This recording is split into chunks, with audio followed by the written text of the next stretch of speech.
CSSOM 저거를 솜이라고 부르진 않아요. CSSOM과 벤더 프리픽스를 처리하는 방법을 배울 건데요.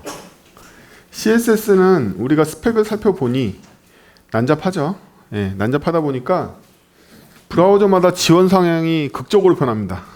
매번. 그래서 그거에 대해서 벤더 프리픽스가 붙는 경우가 대부분이에요. 새로운 기능들은 벤더 프리픽스가 붙었다가 안정화되고 표준이 되면 떼는 식으로 하는 게 업계 관행이라서 벤더 프리픽스 처리가 굉장히 까다롭죠. 게다가 그냥 까다로운 것도 아니에요. 크롬을 예를 들어 보면 지금 보더 레디우스 같은 거 써보시면 벤더 프리픽스를 붙이면 작동 안 해요. 어떤 시기에는 벤더 프리픽스를 붙여야지 작동하고 어떤 시기에는 떼야지 작동해요. 이런 복잡한 문제들이 있죠. CSSOM은 뭐냐? 우리가 DOM이라는 말은 익숙하잖아요. DOM. 도큐먼트 오브젝트 모델인데 이때 말하는 도큐먼트는 HTML이거든요. HTML을 객체화 시켜서 프로그래밍 가능하게 바꿔놓은 게 DOM이죠. 그렇죠? 그래서 우리가 자바스크립트를 통해서 DOM API를 이용하면 직접 HTML을 수정하지 않고 해당 div를 바꾸건다든지 속성을 고친다든지 이런 일을 할 수 있잖아요. CSS도 마찬가지로 자바스크립트를 통해서 CSS를 수정할 수 있어요. DOM의 인라인 스타일을 넣는 게 아니라 CSS 그 자체를 수정할 수 있습니다. 그래서 CSS를 오브젝트화 시켜서 모델링한 게 CSS 오브젝트 모델이에요. 오늘은 이 두 가지를 나가고 시간이 남으면 뒤편에 준비해온 게 있긴 한데 그것도 나갈 수 있을지 볼게요. 자, CSS 오브젝트 모델을 이해하기 위해서 간단한 스타일 태그를 하나 살펴봅시다. 스타일 태그에 제가 아이디를 하나 부여했고요. 그 안에는 .test라는 셀렉터에다가 백그라운드 값을 하나 줬어요. 익숙하시죠? 자, 이거를 보면 첫 번째로는 스타일 돔 엘리먼트가 있죠. 스타일 돔 엘리먼트가 이거예요. 그쵸? 스타일 태그. 예. 이 스타일 태그가 있단 말이에요. 그래서 이 스타일 태그가 있어요. 이건 순수한 태그죠. HTML 태그입니다. 근데 이 안에 뭐가 있느냐? 이 안에 여기까지 얻어왔죠. 지금 이해를. 이 안에 이 엘리먼트 안에 시트라는 속성이 있어요. 스타일 태그에는. 이 시트가 실체예요. 실체. 여러분들 HTML은 저번 시간에 한번 말씀드렸는데 HTML이라는 큰 컨테이너 선에 타기 위해서 컨테이너 박스처럼 포장되어 있다고 생각하시면 돼요. 진짜 실체는 어떤 컨테이너 안에는 TV가 들어있고 어떤 컨테이너 안에는 장난감이 들어있을 수 있잖아요. 진짜 실체는 컨테이너 안에 들어있지만 우리가 돔이라는 형태의 컨테이너를 감싸놓으면 컨테이너 선에다 실을 수 있다. 따라서 스타일 시트가 얘의 실체지만 테레비처럼 그 실체는 돔 안에 감춰져 있고 얘를 돔으로 포장해서 어디다 태운 거다? HTML 문서에 집어넣은 거란 말이에요. 예를 들어서 캔버스라는 태그를 생각해 볼까요? 캔버스 태그의 실체는 어디에 있죠? get context 얻어온 캔버스 2D 컨텍스트 안에 있어요. 우리는 얘를 조작해서 그림을 그리게 되죠. 그러나 얘를 돔에다 끼우려면 반드시 캔버스라는 태그로 감싸야지만 HTML을 끼울 수 있단 말이에요. 그래서 태그는 그 자체가 실체가 아니라 일종의 컨테이너 박스 같은 표준화되어 있는 이런 랩핑 객체인 거고 HTML에다 끼워넣기 위한 그 실체는 원래 태그 안에 들어있어요. 그래서 우리가 샵 S 해가지고 얻어온 이 엘리먼트 자체는 도큐먼트 엘리먼트이긴 하지만 돔 엘리먼트이긴 하지만 이 엘리먼트가 실체가 아니라 엘리먼트를 끄집어내서 그 안에 있는 내용물을 봐야지 걔가 실체란 말이에요. 그렇죠? 그러면 HTML이라는 게 역사적으로 태그가 천천히 추가됐거든요. 한 번에 스펙이 짠하고 나타난 게 아니라 최초의 HTML은 거의 태그가 몇 개 없었어요. 예. 지금 4.1에서 5.0, 5.2까지 오면서 많은 태그들이 추가되는데 이런 식으로 역사적으로 추가되다 보니까 HTML 태그 안에 있는 내용물을 끄집어내는 방법이 다 틀려. 다 틀려요. 캔버스는 get context라는 메소드를 호출해서 끄집어내죠. 근데 이 구형의 엘리먼트들은 속성으로 끄집어내는 경우가 많아요. 우린 여기서 뭘 끄집어낼 거냐면 스타일 시트라는 객체를 끄집어낼 거예요. 이 안에는 시트라는 속성에 CSS 스타일 시트라는 객체가 들어있어요. 어떻게 끄집어내냐면 이렇게 끄집어내면 돼요. 엘리먼트에 있는 시트 속성을 참고하면 CSS 스타일 시트라는 객체를 얻을 수 있게 돼요. 이게 바로 이 스타일 태그의 실체인 거죠. 스타일을 관리할 수 있게끔 해주는 CSS를 관리할 수 있게 해주는 실체는 엘리먼트가 아니라 엘리먼트 안에 있는 시트 객체인 거예요. 시트 객체. 시트 속성에 들어있는 객체 이름이 객체의 형이 뭐다? CSS 스타일 시트라는 객체가 들어있습니다. 우리가 캔버스를 조작하기 위해서 컨텍스트한테 명령을 내려야 되는 것처럼 스타일 시트를 조작하려면 엘리먼트의 시트 속성에 들어있는 CSS 스타일 시트라는 객체를 조작해야 돼요.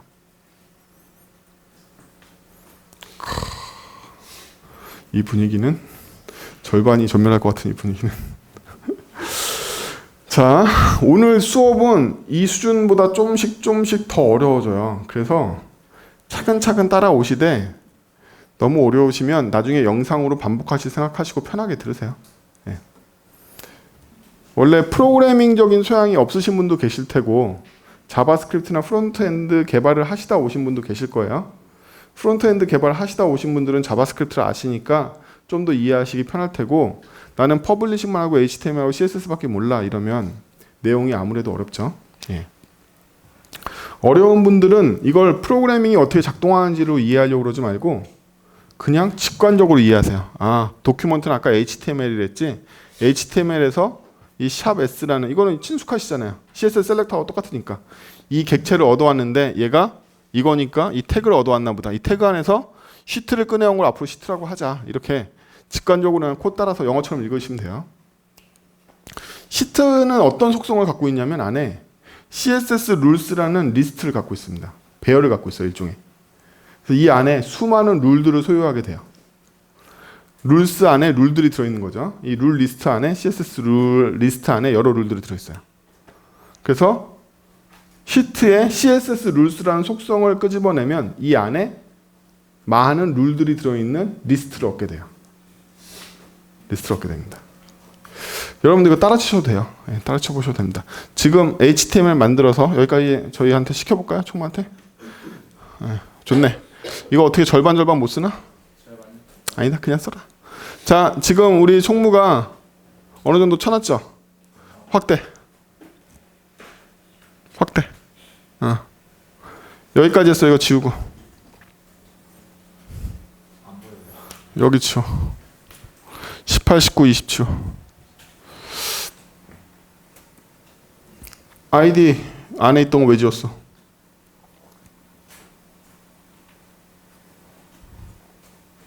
더 키워.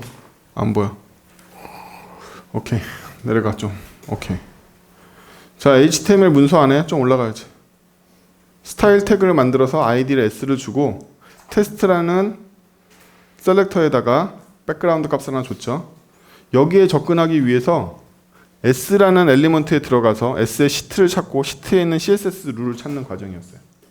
그럼 이 룰스 안에 S가 붙었죠. 리스트가 들어있다. 이 안에 수많은 룰들이 있고 얘는 유사 배열이라고 부르는 애예요. 배열하고 비슷하게 생겼어요. 그래서 랭스라는 속성은 있는데 뭐 그 외에 배열의 여러 가지 메소드는 작동 안 하죠. 리스트로 작동합니다. 여기까지. 다음.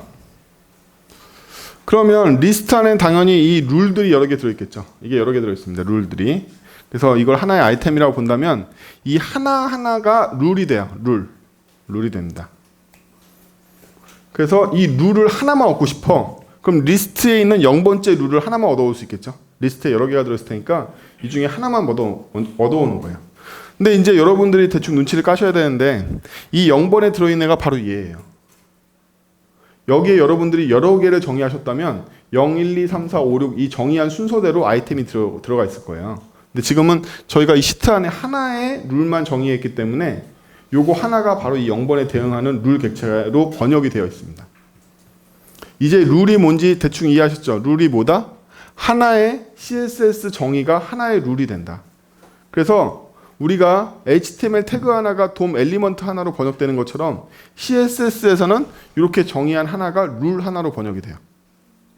그 룰들이 모여있는 게 룰스가 되는 거고 룰스에서 하나 끄집어내면 바로 얘하고 대응하는 룰이 되는 거예요.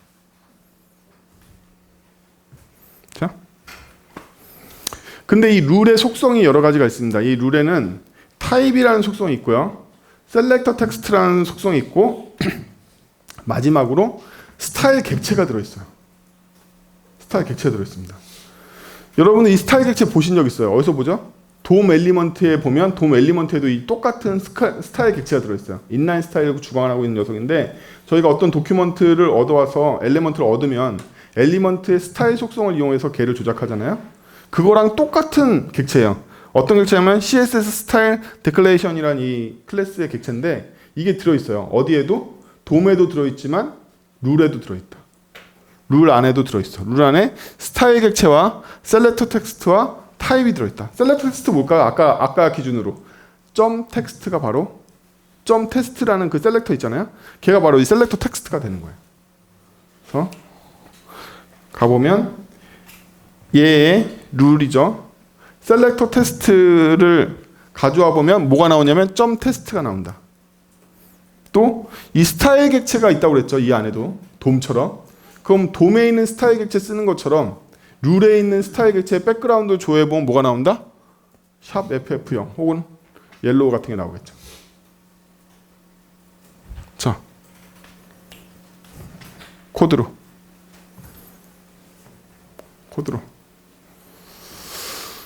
엔터.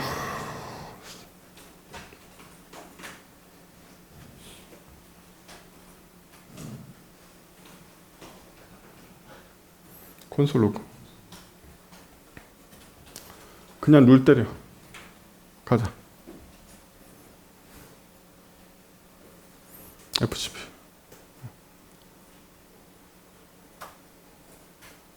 옆으로 보내.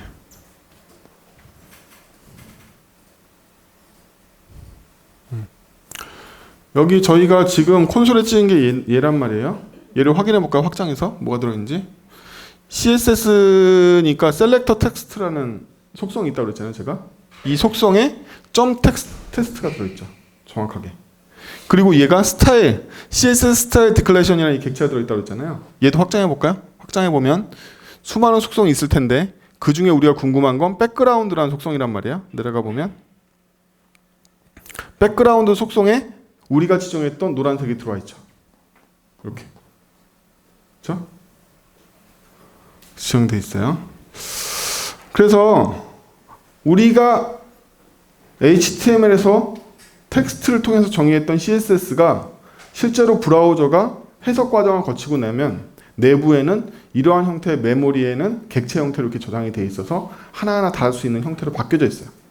그럼 우리가 HTML에 텍스트로 적어놓은 걸 이렇게 메모리상의 구조로 바꾸는 이게 바로 CSS 오브젝트 모델인 거예요.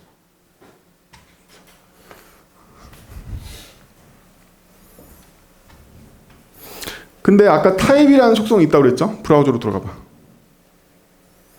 타입 이거 접어. 스타일 접어.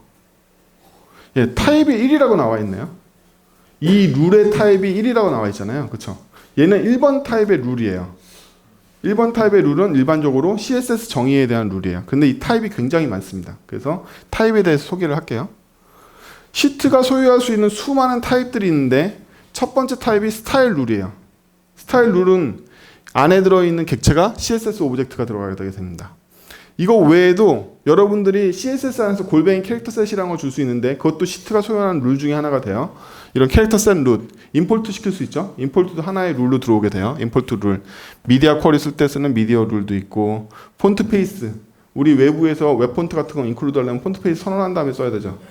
이것도 하나의 룰이 돼서 들어옵니다. 우리가 CSS에서 사용할 수 있는 모든 구문은 전부 다 거기에 대응되는 특별한 룰 객체로 바뀌어서 룰스 안에 들어가는 거예요. 원소로. 그렇죠? 그래서 키프레임이 됐든 뭐 여러분도 처음 본 것도 되게 많죠. 리전이라든가 이런 거 안 써보신 거. CSS 풀스펙을 보면 CSS에 정의할 수 있는 내용이 이렇게나 많아요. 그 중에 여기에는 다 CSS 오브젝트 모델로 되어 있지만 키프레임스 같은 경우에는 CSS 애니메이션스라는 특별한 객체로 바뀌어요. 나중에 또 살펴볼 건데 이렇게 각자 거기에 해당되는 객체로 바뀌어가지고 메모리상에 저장이 되게 됩니다. 해석되고 나면. 다음. 자, 그럼 우리가 동적으로 CSS를 추가할 수 있을 것이냐 이런 문제가 있죠. 그렇죠? 추가할 수 있을 것이냐? 있어요. CSS는 어디에다 추가하는 거냐면 룰스라는 리스트에다 저희가 어펜드를 하는 게 아니라 시트에다 직접 추가합니다. 시트에다가. 그래서 CSS를 추가하고 싶으면 시트에다가 추가하는 거예요.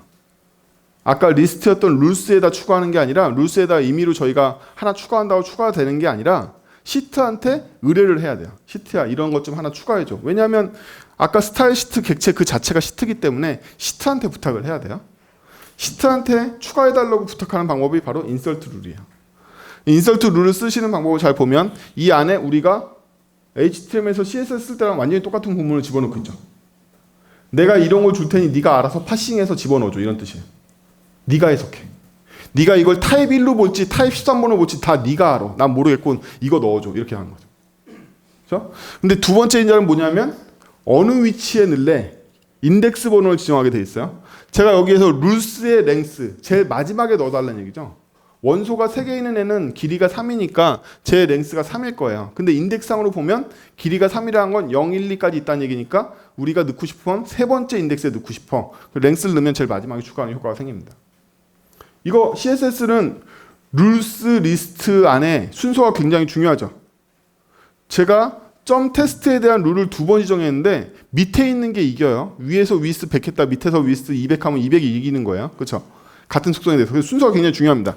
순서가 중요하기 때문에 두 번째 인자로 순서를 지정할 수 있게 돼 있어요. 그러면 기억했냐? 이걸 2개를 추가할게요.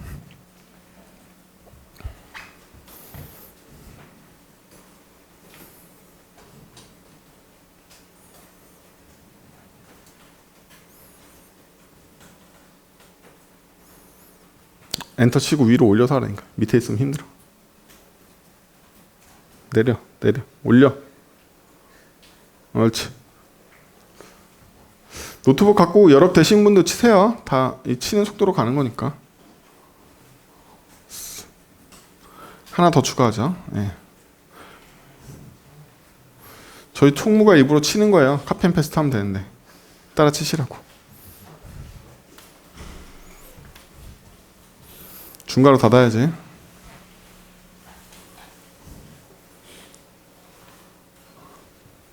자, 이렇게 되면 스타일 시트에 2개가 추가되어 있겠죠? 추가되어 있는지를 저희가 어떻게 알 수 있느냐? 어떻게 할 수 있냐?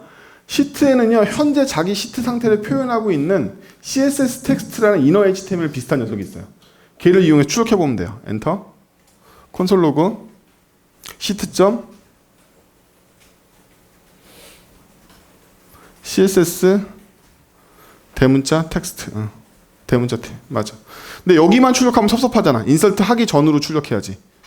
인서트 하기 전에도 이렇게 가볼게요. 언디파인드다.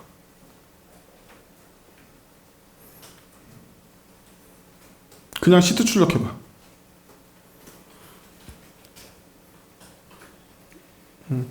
가봐. 뭐니? 확장해봐. 이거 확장해보자.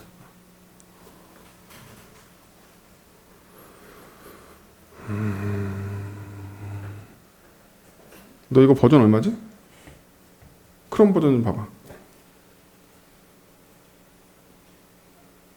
성공. 66? 맞는데? 다시 돌아가.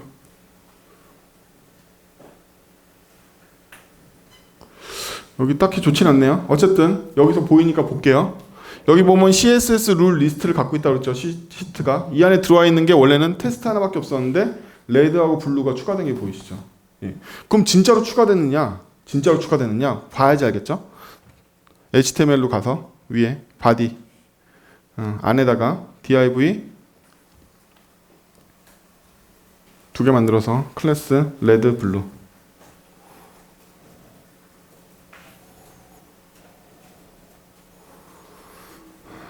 뭐 레드하고 블루라는 텍스트를 넣어야지 보일 거 아니야. 자, 이거를 이렇게 보이서 적용이 된 건데요. 그쵸? 적용이 된 건데 재밌는 실험을 하나 할 거예요. 들어가. 여기 보면 이거는 바로 인서트가 돼버렸잖아요. 그쵸? 인서트를 나중에 해도 태그한테 다시 재적용되는 거냐라는 문제가 있단 말이에요. 그쵸? 그렇기 때문에 저희가 레드에다가 온클릭을 걸어가지고 처리를 할게요. 여기다가 도큐먼트 쿼리 셀렉트 올 쿼리 셀렉트 점 레드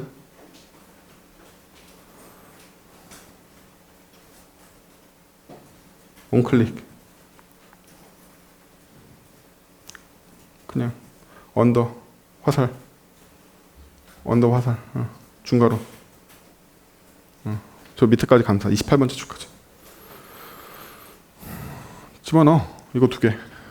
옳지. 자, 이제 레드를 클릭할 때 제가 시트에다 이거 추가하게 됐어요. 그쵸? 기본적인 것들. 예. 여러분들 이거 잘 모르시는 분, 자바스크립트 잘 모르시는 분, 제가 그냥 영어처럼 읽으라. 예, 콘솔 다 지워라. 방해된다. 영어 잘 모르시는 분들 그냥 저랑 같이 읽자고 그랬죠? 아, 얘가 또 아까랑 비슷한 놈이 또 나왔는데, 레드, 점 레드 이미 아시는 셀렉터잖아요? 점 레드한테 클릭 걸었구나. 클릭하면 어떻게 한다? 인설트 룰을 이때 하려고 그러는구나. 처음부터 돼 있지 않고 이렇게 보시면 돼요, 그냥. 원래 개발 못하는 사람이 코드 읽기가 더 편해요. 그냥 영어로 보시기 때문에. 괜히 개발 많이 하면 코드 보기 어려워져. 가보죠. 자, 이제 레드를 클릭하면 돼. 왜냐하면 도큐먼트에 등록되어 있는 시트 객체에 변화가 생기면 리페인트를 실시해요. 리페인트 정도가 아니에요. 상황에 따라서는 리플로우까지 다 처리해요. 그래서 화면을 다시 리렌더링하는 효과가 있어요. 그래서 도큐먼트에 등록되어 있는 시트를 건들면 다시 리렌더링을 한다. 이 사실을 아셔야 돼요. 그럼 이게 도큐먼트에 등록되어 있는 스타일 시트라는 건 어떻게 하는 거야?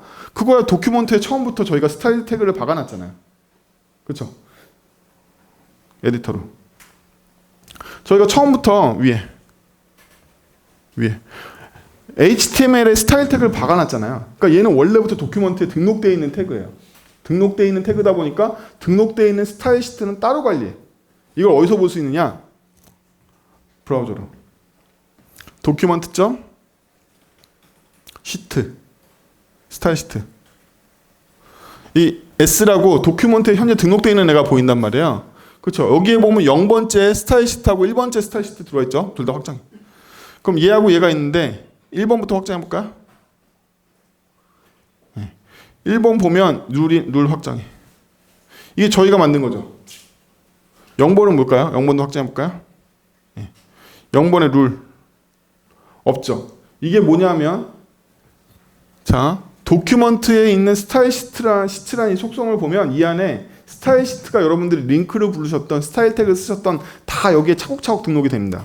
여기 차곡차곡 등록이 되는데 이 시트 객체가 0번은 뭐냐면 도큐먼트가 원래 갖고 있는 시트예요. 우리가 스타일 태그 같은 거 없어도 원래 갖고 있어. 기본 스타일 객체라는 게 갖고 있어요. 이 1번은 저희가 스타일 태그로 집어넣은 녀석이에요. 그렇죠? 그래서 지금 저희가 1번 스타일 시트를 갈구고 있는 거죠. 이 스타일 시트도 되게 중요한 게 스타일 시트 이 순서에서 뒤에 있는 게 이겨요. 0번보다는 1번이 이기는 거예요. 1번보다는 2번이 이기고. 여러분들이 스타일 태그를 여러 개 만드시면 마지막에 있는 스타일 태그가 이긴단 말이에요. 그렇죠? 예. 이 시트 객체별로 관리할 수가 있어요. 그러면 저기 시트의 1번이 저희가 쓰고 있는 건데 얘의 속성을 보면 디저블드라는 속성이 있네요. 그렇죠? 그럼 제가 이걸 디저블드를 활성화시켜 볼게요. 도큐먼트.스타일 시트의 1번 디저블드는 true. 이렇게 되는 거죠. 저희가 지금까지 갖고 놀던 스타일 시트를 꺼버린 거예요. 껐으니까 룰이 추가됐기 때문에 룰이 적용 안 되는 거죠. 그렇죠?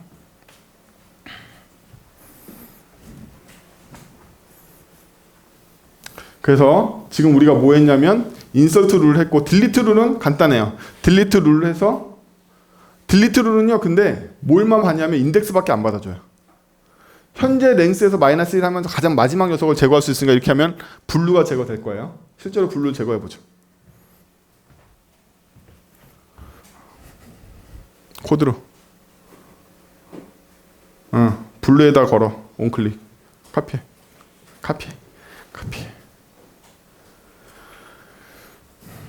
블루 이번엔 블루 클릭할 때 딜리트를 하겠습니다. 리무브였냐? 딜리트였나?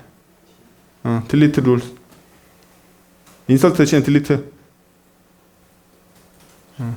룰 인덱스를 써주는 거지. 룰스.랭스 -1 다 필요 없어. 이제 하나밖에 안 받아. -1 밑에 거 지우고 이러면 저희가 추가했던 2개 중에 마지막 게 얘니까 얘가 날려질 거란 말이에요. 그쵸? F5. 자, 레드에서 블루 누르면 블루가 날아간 거죠. 그렇죠? 그래서 CSS 오브젝트 모델을 다룬다는 건 돔의 스타일 객체를 조작하는 거랑 완전히 다른 세상이죠. 스타일 시트를 동쪽으로 조작할 수 있는 세상이에요. 예. 스타일 시트를 건드리면 인라인 태그를 건드리는 것보다 훨씬 더 좋은 일들이 많이 일어나죠. 저희가 스타일 시트 하나만 건드리면 스타일이 적용되어 있는 애들이 다 일괄로 적용되니까. 그렇죠? 그래서 자바스크립트로 스타일을 건드렸는데도 불구하고 인라인 스타일을 건드린 게 아니라 CSS를 조작하는 경우에는 성능상의 저하가 전혀 없겠죠. 예. 게다가 비용도 굉장히 싸고 CSS 오브젝트만 한 번 건드리면 되니까. 그럼 다 적용받을 거니까. 게다가 태그에는 미리 스타일을 적용해 놔도 클래스를 적용해 놔도 아무 문제가 없죠. 그렇죠? 그래서 이렇게 세계적으로 유명한 사이트에는 이 CSS 오브젝트 모델을 적극적으로 사용해서 돔을 건드리지 않고 돔은 고정적인 형태로 딱 정의해 놓고 클래스나 돔 구조에 맞게 CSS 오브젝트만 조정해 가지고 계속 스타일을 바꿔주는 애들이 많아요. 이게 하나하나 돔의 스타일을 조정하는 것보다 훨씬 더 빠르기 때문에 브라우저가 이걸 싹 적용하잖아요. 그렇죠? 제가 지금 레드라는 클래스를 가진 클래스가 여기 되게 많다고 생각을 해보세요. 되게 많게 하면 되지. 가. 위에가. 이거 좀 왕창 묵상해. 두 줄 다.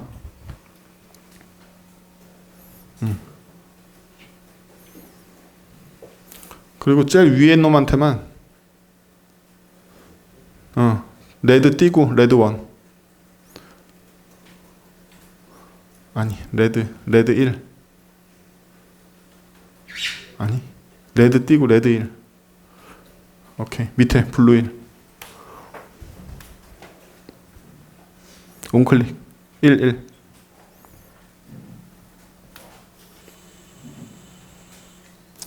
자, 제일 꼭대기에 레드를 누르면 이렇게 손쉽게 굉장히 된단 말이에요. 블루를 누르면 그렇죠. 인라인 스타일을 건드린 거하고는 비교가 안 되죠. 스타일 시트를 직접 건드리기 때문에. 네, 이래요. 이제 입문하신 거예요. CSS 오브젝트 모델에 입문하셨습니다. CSS 오브젝트 모델을 왜 건드느냐, 어떻게 건드느냐, 어떠한 구조로 되어 있느냐에 이제 기본적인 입문을 하신 거예요. 오늘 슬라이드가 90장이에요. 여러분 쉬는 시간 없습니다. 99장일걸요?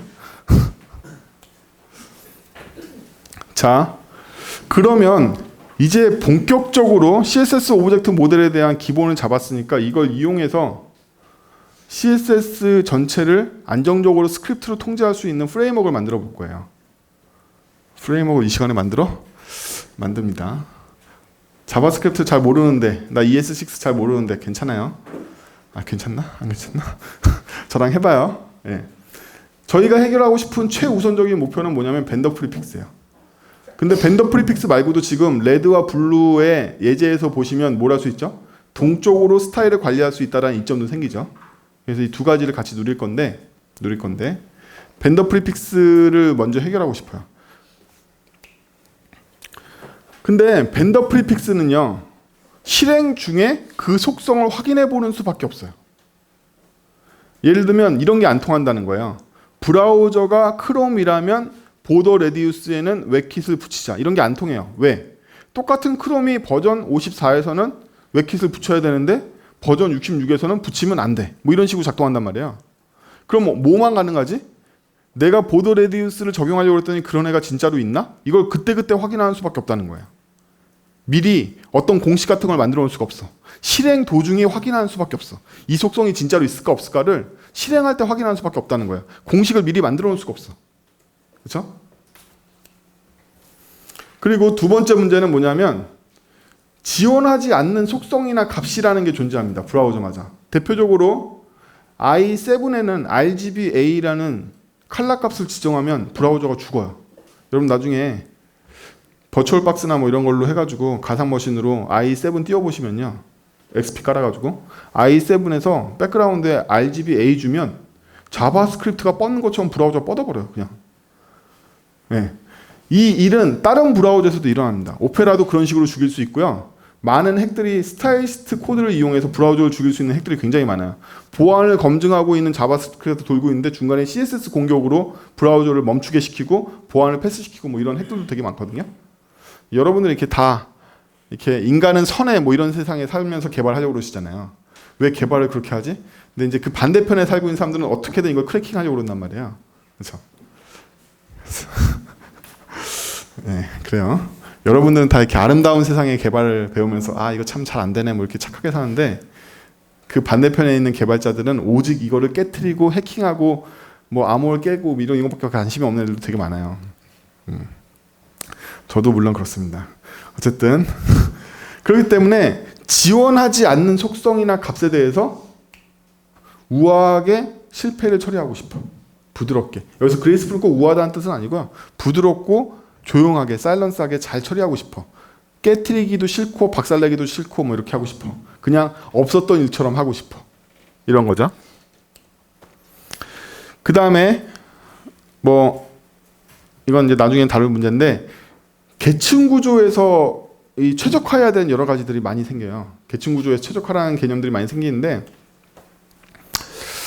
이 계층 구조 최적화는 저희가 아까 봤던 것처럼 스타일 시트가 여러 개 있으면요. 어떤 일이 생기냐면 0번 스타일 시트 가지고 우리가 돔에 적용할 걸 다 계산을 했어. 근데 또 1번 스타일 시트가 있네? 얘도 합쳐가지고 또 계산해요. 그럼 여러분들이 본인이 계산한다고 생각해보세요. 스타일 시트, 스타일 태그를 여러분들이 20개쯤 붙여놓으면 얘가 계산하기 엄청 힘들겠죠. 점 레드에 대해서 계산하려면 스타일 시트 객체를 돌면서 그 안에 있는 룰 리스트를 다 돌면서 그 안에 있는 룰을 다 돌면서 그 안에 있는 속성을 다 합쳐가지고 계산을 해야 돼요. 그래서 스타일 시트를 여러분들이 여러 개 등록하시잖아요. 아, 우리는 모듈화가 최고야. 그래서 뭐 여기에다가 핵도 달고 벤더 프리픽스 달고 모두 달고 해가지고 스타일 시트 브라우저를 열었더니 여기 스타일 태그나 링크 태그만 20개쯤 달려있어. 이러면 브라우저 죽어나는 거죠. 이 div에 적용될 거 뭐 하나 계산하려고 그러면 엄청나게 많이 뒤져야 된단 말이에요. 그렇죠? 그래서 이런 객체 모델을 이용하면 걔네들 거를 하나의 객체로 다 통합한 다음에 통합할 수 있죠. 이론상으로 보면. 왜? 0번 스타일 시트에 있는 룰스를 다 가져와서 뭐 17번에다 다 옮겨. 그 다음 1번에 있는 것도 갖다 다 붙여. 이런 식으로 다 옮겨와서 하나로 만들 수가 있잖아요. 그렇죠? 나머지는 다 꺼버리면 되거든요. 네, 이런 일도 가능해요. 그것 때문에 속도 차이가 굉장히 많이 나요. 큰 사이트들은 스타일 시트 미친 듯이 많이 갖다 쓰기 때문에 그 계산이 되게 어려워서 파이어폭스에서는 이거를 인지하고 사이트의 렌더링 속도가 굉장히 느려지는 이유가 CSS에 중첩된 계산 때문이라는 걸 인지해서 얘네들이 이제 터보펜 같은 거 만들어 가지고 이 속도를 굉장히 높이는 작업을 이번에 한 거예요. 자, 그래서 우리가 만든 프레임워크는 어떻게 생겼냐? 아까 봤던 그림 하나하나에 대응하는 클래스와 객체를 만들어 갈 거예요. 그럼 가장 의존성이 없는 제일 바닥에 있는 애는 누구냐면 CSS 데클레이션, 이거 돔에도 있고 CSS 룰에도 있는 녀석이죠. 이 객체를 랩핑하고 있는 클래스. 얘가 바로 주인공이죠. 얘가 번더 프리픽스를 알아서 처리하는 애예요. 그리고 이걸 소유하고 있는 애는 CSS 룰이었죠. 그래서 이 룰을 소유할 수 있는 클래스도 하나 만들어주고 최종적으로 이 룰을 여러 개 소유하고 있는 거는 시트 객체죠.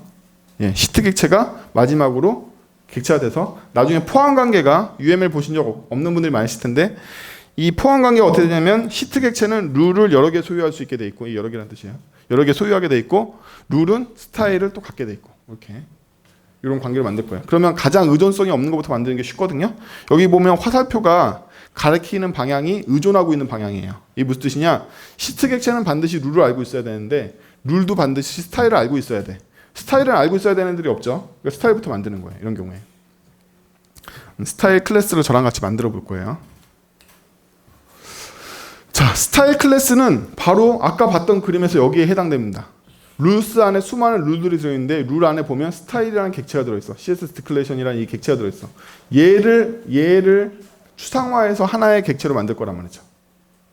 얘를. 왜 추상화하냐? 스타일에다가 날로 속성을 넣으면 벤더 프리픽스가 해결이 안 되니까. 그렇죠?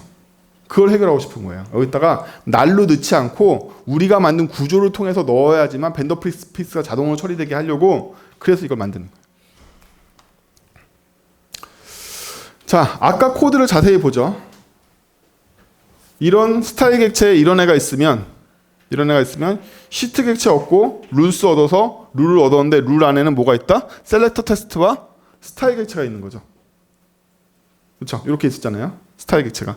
이 스타일 객체 안에 이런 속성들이 들어가 있는 거죠. 여기에 대응되는. 그럼 우리의 관심사는 여기에요. 여기. 우리가 지금 만들 게 이 스타일에 집중할 거기 때문에 얘가 바로 우리의 관심 대상이란 말이에요. 그렇죠? 그리고 이걸 어떻게 잘 해결할까? 이게 바로 우리의 관심 대상입니다.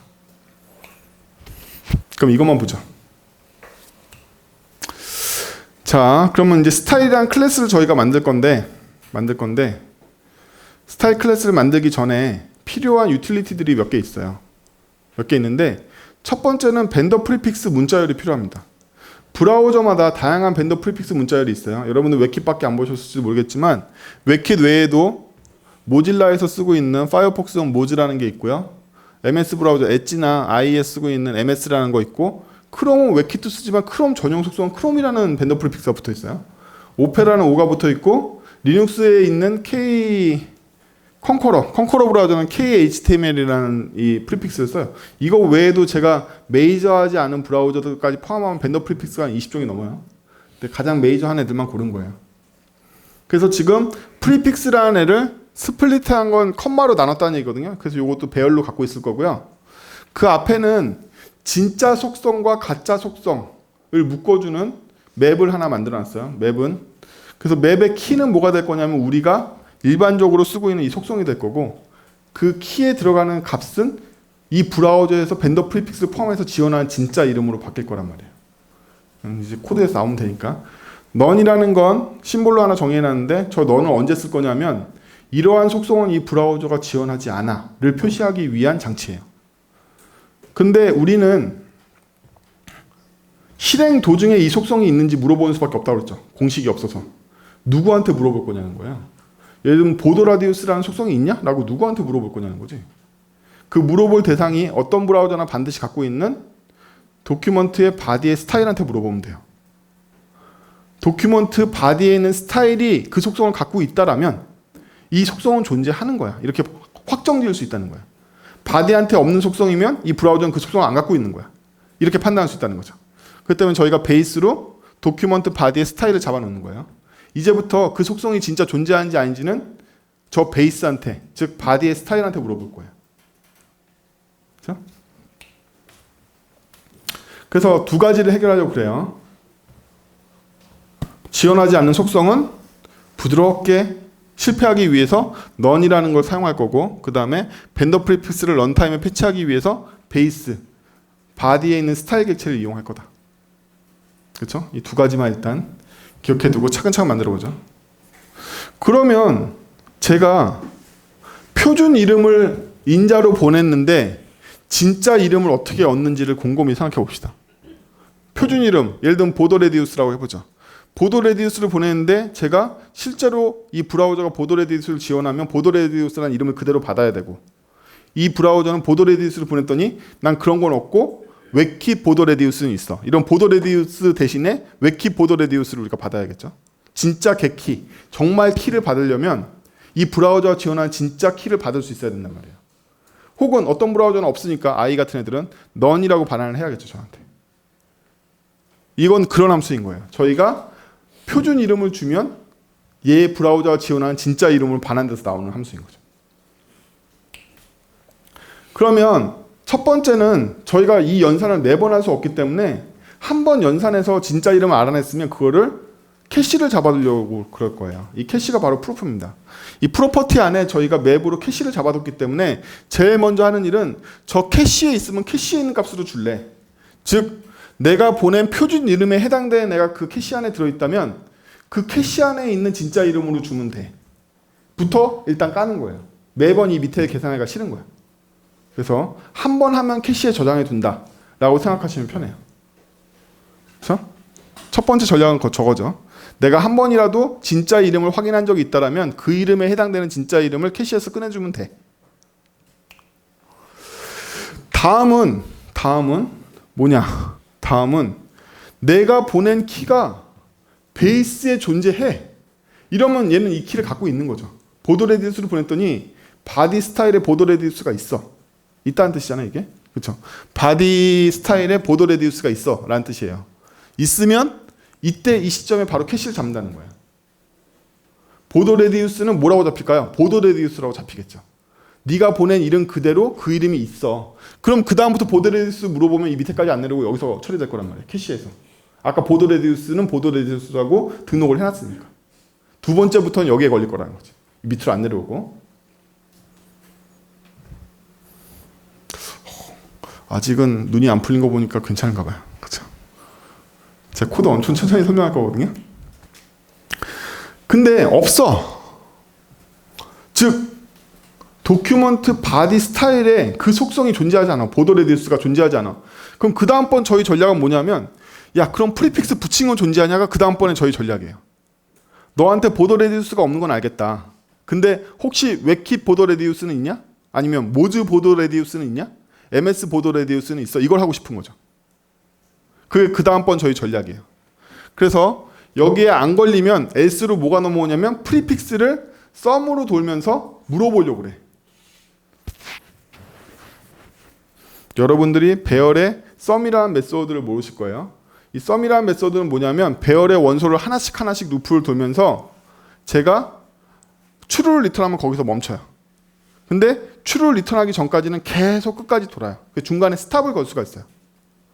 그러면 제가 중간에 이 프리픽스 얘네들이잖아요. 얘네들이 돌면서 뭐라도 걸리면 제가 true를 리턴할 거고 결국엔 다 돌아왔는데도 없으면 펄스가 될 거란 말이에요. 펄스가 되면 어떻게 되느냐면 그 키는 이게 펄스가 됐을 때잖아요. 느낌표를 제가 붙여놨으니까 결국엔 프리픽스에서 해결이 안 되면 어떻게 되냐면 마지막 전략인 여기로 떨어지게 돼요. 마지막 전략은 뭐냐면 야 그 키는 넌이야. 그런 키는 없대. 그런 키는 없대. 이렇게 정리가 되는 거죠. 이 브라우저는 레디우스를 벤더 프리픽스를 다 적용해봐도 그런 속성을 못 찾았어. 그럼 얘는 이거 지원 안 하는 거예요. 마지막으로 지원 못한다로 정리가 되고 키를 넌으로 정리하고 리턴 넌, 이 넌을 하게 되는 거죠. 자, 프리픽스 속성 존재하는가 이제 넘어가 보자. 그러면 로직이 좀 복잡해 보이지만 차근차근 설명할게요. 저희가 넘어온 v 값이 이 프리픽스예요. 이 배열을 돌면서 들어오기 때문에. 근데 여기 보면 되게 복잡하게 써놨죠. 웹킷인데 이거 K라고 써있네. 원래 키 값의 0번째를 대문자로 바꾸고 그 다음에 나머지를 붙여. 뭐 이렇게 써있단 말이에요. 그리고 그렇게 해서 만들어진 새로운 키가 바디에 있는지를 확인하자라는 전략이에요. 그럼 이게 어려워. 이게 무슨 얘기인지 잘 모르겠어. 그거부터 보자는 거야. 그럼 우리가 백그라운드에 대해서 벤더 프리픽스 적용한 속성은 뭐냐면 이렇게 생겼을 거예요. 웹킷 백그라운드. 맞죠? 우리가 이 속성이 없을 때 그 다음 차안으로 볼 건 이 속성이잖아요. 그럼 이 속성과 이 속성 이름의 차이를 자세히 보세요. 앞에 웹킷을 붙였는데 대문자 B가 와야 되잖아. 소문자 B가. 그 첫 번째 글자를 대문자로 만들고 나머지를 붙여주면 된단 말이에요. 이게 바로 그런 뜻이에요. 그래서 웹킷은 어디서 왔다? 여기 배열의 첫 번째 원소가 여기로 들어와서 여기에 들어온 거죠. 그렇죠? 그 다음에 이 대문자 B는 어디서 왔다?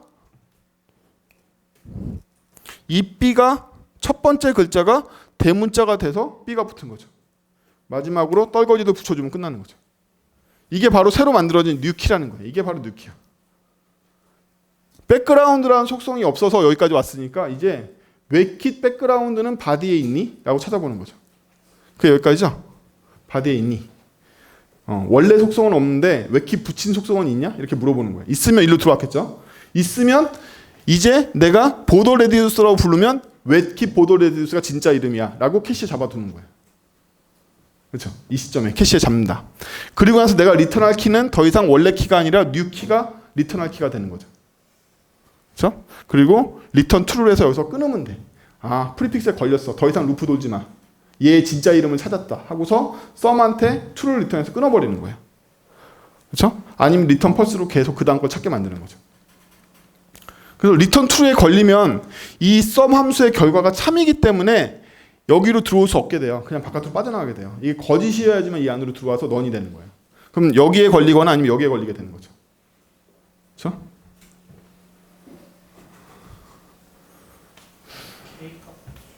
K가 키야. 오타인 거지. K가 키예요. 제가 K라고 써놔서 헷갈린데 이게 오타예요. K가 키다. 오타입니다. 오타. 그래서 캐시가 작동하는 걸 보면 이때 셋을 했거나 이때 셋을 했으니까 그 다음부터는 여기에 잡혀서 또 이런 반복작용을 안 해도 돼요. 한 번 할 때만 찾는 거지 두 번째부터는 그냥 캐시에서 바로바로 꺼내 쓰면 되는 거죠. 이게 바로 getKey라는 함수의 작동이에요. 그래서 마지막으로 키는 원래 들어왔던 키가 그냥 리턴 되던지 아니면 new 키가 되던지 아니면 넌이 돼서 리턴 될 거란 말이죠. 그래서 우리가 어떤 키를 보내면 그 키가 그냥 나오든지 넌이 되든지 아니면 뉴키가 되든지 셋 중에 하나 나올 거예요. 이 함수한테 보내면. 이게 바로 뭐다? 벤더 프리픽스를 런타임에 조사해서 진짜 이름을 얻게 되는 저희의 전략이야. 그렇죠? 이 바로 개키 함수가 우리의 진짜 이름을 얻는 전략이에요. 런타임에 패치를 하는 전략이야. 이렇게밖에 못 얻어요. 안타깝지만. 왜? 공식이 안 통해. 모질라면 모든 속성에 모듈을 붙여야지가 안 통해. 2005년 정도까지는 파이어폭스에 모듈을 붙여야지만 보도 레디우스가 먹었어요. 2007년 후반기부터는 모듈을 붙이면 보도 레디우스가 안 통해. 왜? 표준이 됐기 때문에 벤더 프리스 붙인 속성을 파괴해버린 거예요. 이 녀석들이. 브라우저들은요. 두 개를 유지하지 않아요. 내가 옛날에 웹킷을 붙인 버전이 있다고 해서 표준이 돼서 웹킷 빠진 버전만 유지할 때 두 개 다 유지해주지 않아요. 그냥 빼버려요. 그래서 반드시 지금 확인해야 돼. 저희 여러분들은 이게 여러분들 브라우저에서 도는 거 아니잖아요. 모든 사람들의 모든 브라우저에서 도는 거잖아요. 그럼 어떤 사람은 크롬 54를 쓰고 있고 어떤 사람은 크롬 66을 쓰고 있고 뭐 이럴 거 아니에요. 그냥 그때그때마다 다 확인할 수밖에 없는 거예요. 이렇게. 안타깝지만. 네. 그래서 이게 아닌 모든 전략은 다 안 통해요. 윈도우의 통째로 벤더 프리픽스를 얘는 크롬이니까 웹킷을 무조건 붙이자 뭐 이런 전략 하나도 안 통해요. 속성마다 다 달라요. 크롬이라고 일괄로 웹킷을 붙여도 안 되는 거고 파이어폭스라고 일괄로 모듈을 붙여도 안 되는 거고 안 돼. 속성마다 하나씩 찾아가지고 다 확인해 보는 수밖에 없어요. 이렇게. 프리픽스도 다 돌아가면서 다 확인하고 모든 걸 다 대응하려면. 그럼 우리 핵심 엔진인 진짜 스타일 시트 속성 이름을 벤더 프리픽스 포함해서 얻는 방법을 찾아냈어요. 그렇죠? 찾아냈습니다. 그럼 이제 이걸 바탕으로 저희가 클래스를 만들 건데 우리의 관심사는 얘죠. 그러니까 이 클래스는 생성자에서 얘를 갖고 태어나요. 얘를 갖고 태어나요. 실제는 얘를 조작하는 거를 랩핑하고서 좀 더 쉬운 조작을 해주는 클래스이기 때문에 얘를 안고 태어납니다. 그래서 생성자에서 보면 스타일 객체를 안고 태어나요. 이렇게. 이거를 쟤한테 줘야 돼요. 그러면 얘가 이거를 어디에 갖고 있다? this의 언더스타일이라는 속성에다 잡아둘 거예요. 이거는 진짜로 룰에 있는 스타일 객체를 잡아두고 있는 거죠. 여기서 오는 거예요. 그러면 이제 키를 얻어야겠죠. 저희가 이 스타일 시트에 있는 백그라운드라는 값을 얻고 싶으면 백그라운드라는 속성은 그냥 얻으면 안 되고 어떻게 얻어야 된다? 반드시 개키한테 보내서 이름을 얻어야 돼. 레디우스라는 값을 얻고 싶으면 레디우스를 그냥 얻는 게 아니라 개키를 통해서 이게 웹킷 레디우스가 되기도 하고 모듈 레디우스가 되기도 하고 진짜 이름을 얻은 그 키, 이 키를 가지고서 이 키가 넌이면 이거 지원 안 하는 거죠. 이 브라우저가. 그럼 아예 조회하려고 그러지 말라는 거지. 죽일 수도 있으니까. 그러면 그냥 부드럽게 너를 리턴하자. 부드럽게. 깨트리거나 이러지 말고 아예 스타일 건들 생각도 하지 말고 이미 이 이름은 없다라고 판정이 됐기 때문에 이름이 없는데 왜 건드려? 그냥 여기서 부드럽게 너를 리턴해. 이름이 있으면 진짜 이름으로 스타일 객체, 이 스타일 객체죠. 이 스타일 객체한테 물어보면 돼. 그럼 값이 나오겠죠. 그렇죠?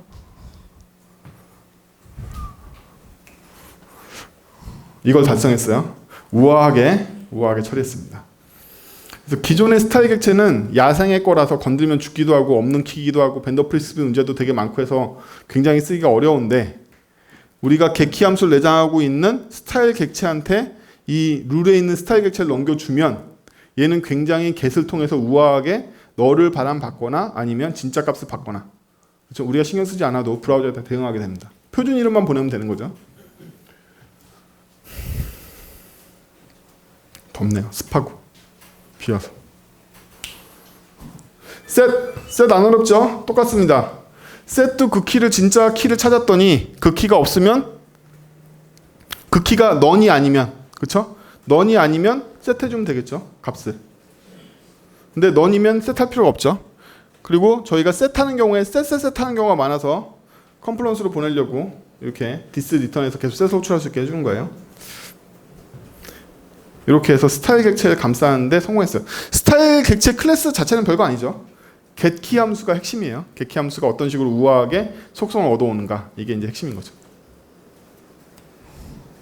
그래서 set도 마찬가지로 우아하게 실패할 수 있어요. 넌이면 안 건드리니까 아예. 얘를 건드리는 순간 다 브라우저가 이제 먹통이 되거나 죽거나 이래요. 아예 안 건드리는 거죠. 넌이면. 그거 없는 이름이잖아 하고 아예 건드릴 생각이 없는 거예요. 자, 우리가 스타일 객체를 만들었으니까 그 다음번에 이 스타일을 소유하고 있는 룰 객체를 만들 차례죠. 근데 그 전에 스타일 객체를 써볼게요. 아까 우리 스타일 클래스 정의했는데 이걸 보면서 실제 스타일 클래스 생성해 보면 되겠죠. 그러면 아까랑 똑같이 여기까지 룰을 얻어올 수 있죠. 근데 우리가 관심 있는 건 뭐냐면 스타일 객체를 만들 때 룰에 있는 스타일 객체를 주기로 했었죠. 예. 일단 주고 났으면 이 스타일 객체한테 셋을 해주면 보더 레디우스가 프리픽스가 있든 없든 다 잘 작동할 거예요. 이제는 여러분들은 이 이름을 주실 때 프리픽스 걱정 안 해도 되는 거죠. 그렇죠? 그래서 그냥 스타일 객체의 속성을 지정하는 것보다 훨씬 더 안전하게 됐죠. 예. 이제 저 셋을 할 때는 표준 이름만 지정하면 그 룰에 잘 들어갈 거다. 아까 컴플런스로 만들었으니까 뭐지? 쉬운 말? 체이닝, 함수 체이닝으로 만들었으니까 셋한 다음에 이어서 또 점 셋하면 되죠. 디스 리턴 됐으니까. 셋 이렇게 해서 보더 레디우스, 박스 섀도우 이렇게 민감한 프리픽스가 붙을 것 같은 녀석들 아무 생각 없이 그냥 이렇게 쓰면 되죠. 이제 예. 아무 생각 없이 쓸 수 있습니다. 그러면 이게 실제로 브라우저의 내부에서 반영될 때는 이렇게 반영될 수도 있지만 이 브라우저의 특성에 따라서 이렇게 반영될 수도 있는 거죠. 예. 이 과정을 우리가 간섭하지 않게 된 거예요. 이제 저렇게만 그냥 쓰면 돼. 자, 스타일 만들었으니까 이제 룰을 만들 차례죠. 스타일을 소유하고 있는 룰을 만들 차례입니다. 이 룰은요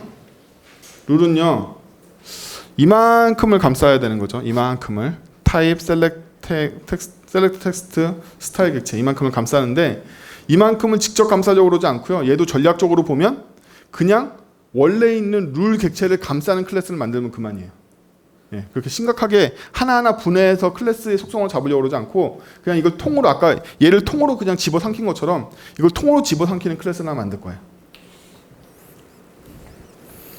집어삼키면 되니까 룰에 룰 지정하고 본인의 스타일을 만들 때 룰에 있는 스타일로 아까 만들었던 스타일 객체를 만들어 소유하면 되겠죠. 본인도 안전해지고 싶은 거라. 됐죠?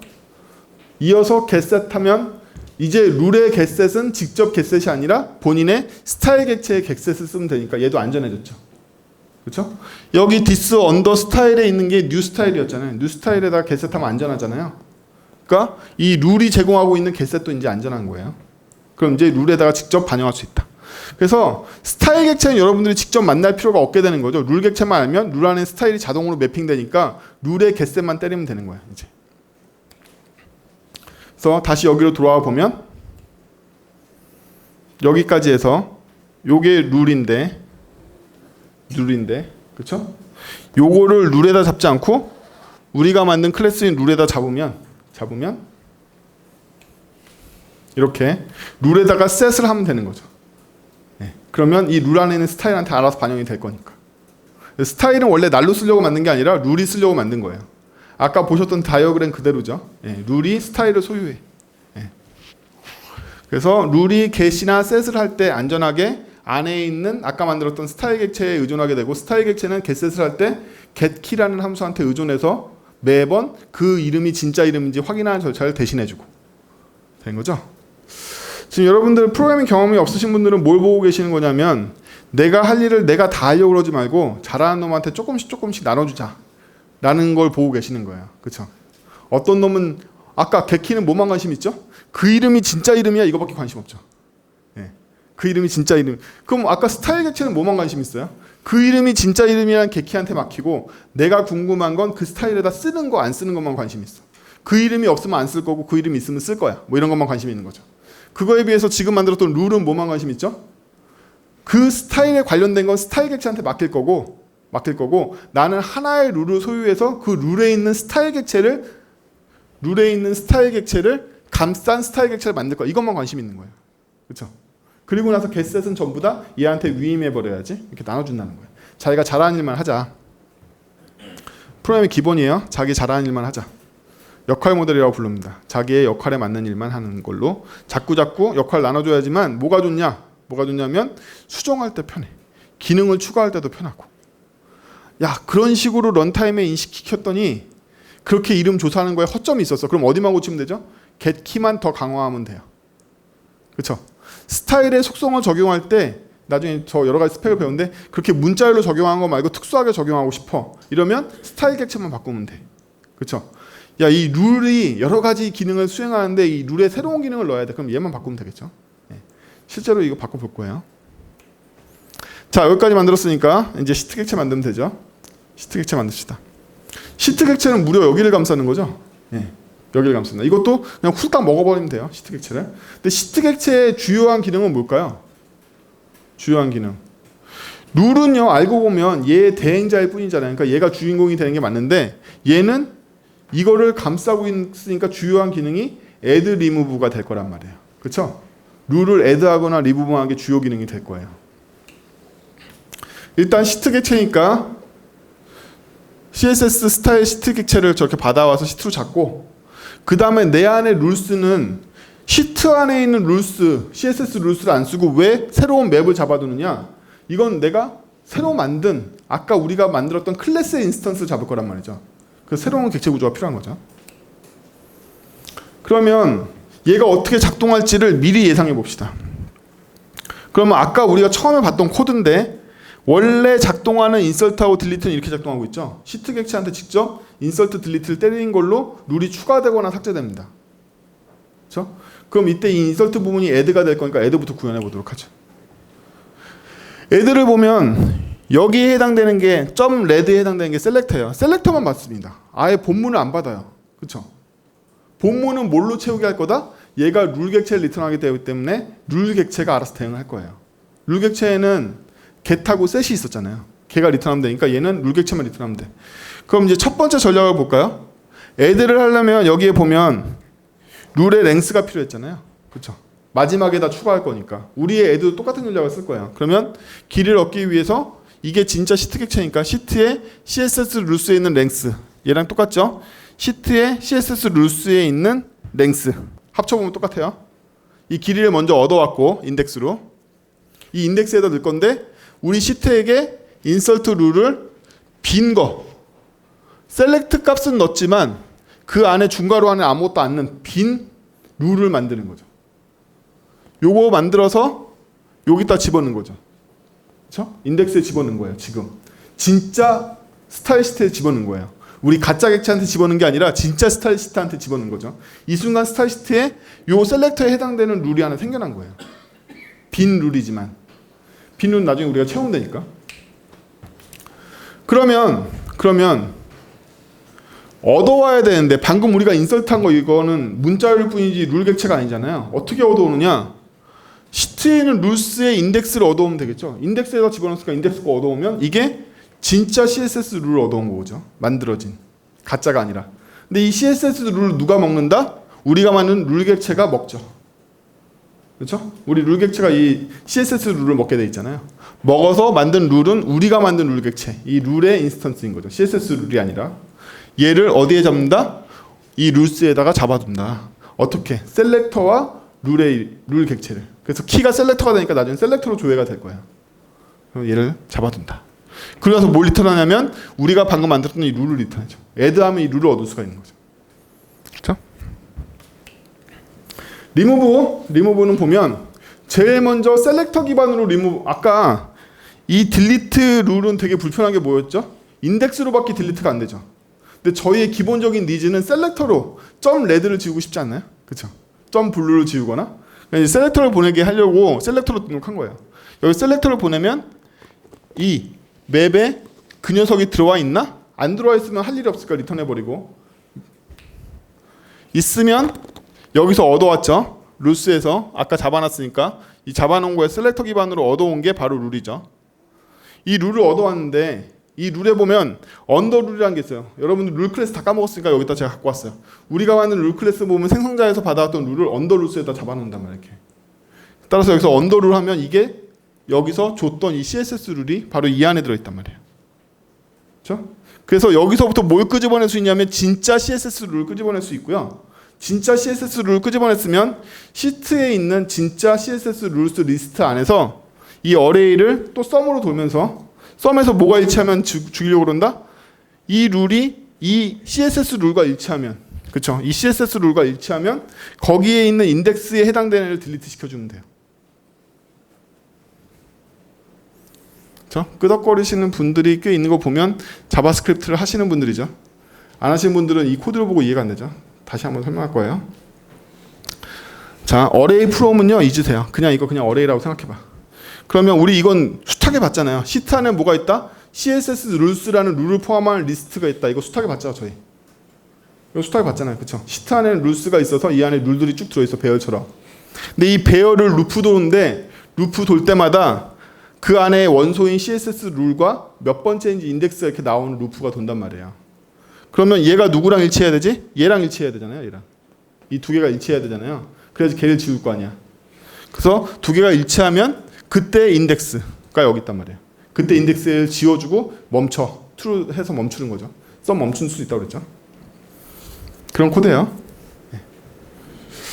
지금 제 얘기가 직접 이해 안 돼도 제가 지금 설명한 수준이 반복해서 영상을 들으면 이해하실 수 있는 수준으로 설명하고 있기 때문에 너무 걱정 안 하셔도 돼요. 나중에 영상 보시면 이해됩니다. 몇 번 들어보면. 코드가 좀 오늘 코드의 컨셉은 ES6를 적극적으로 쓰는 게 아니라 되도록이면 영어처럼 읽을 수 있게 짜왔어요. 오히려 코드를 모르는 사람이 영상을 반복해서 보시면 그냥 좌에서 우로 위에서 아래로 읽으면 읽힐 수 있는 코드를 일부러 짰어요. 그래서 그렇게 어렵지 않을 거예요. 자바스크립트 몰라도 읽을 수 있을지도 몰라요. 자, 마지막으로 이렇게 다 정리해서 add, remove 하는 게 시트의 주요 임무죠. 그래서 스타일 시트 객체를 감싸서 얘가 하는 주요 임무는 add, remove를 부드럽게 해주는 거 정도예요. 마지막으로 get은 셀렉터 보내면 해당되는 룰 보내주면 되죠. 껌입니다. 그냥 언더 룰스에서 가져오면 되기 때문에 마지막 줄은 쉬워요. 자, 이거 써봐야죠. 그럼 이런 HTML 가정해 볼까요? 빈 스타일 시트 객체가 있어요.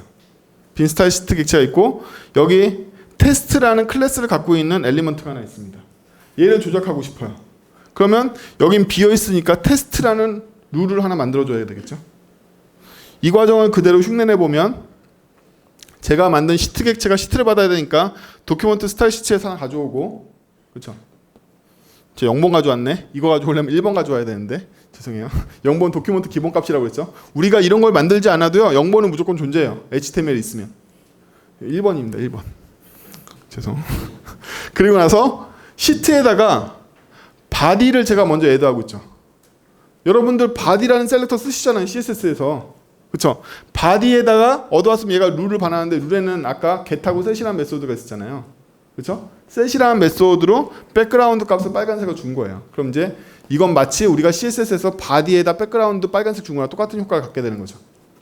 다음번에는 시트에다가 점 테스트, 드디어 우리가 하고 싶었던 점 테스트에다가 CSS 텍스트라고 일괄로 한꺼번에 속성을 밀어넣을 수 있는 능력이 있어요. CSS에는. 여러분들 돔에 있는 스타일 객체도 마찬가지 능력이 있습니다. 특수한 키인 CSS 텍스트는요. 한 번에 원래 CSS 스타일 시트에서 지정하는 문자를 확 밀어넣으면 브라우저가 알아서 파싱해서 싹 다 정리해서 한꺼번에 정리해줘요.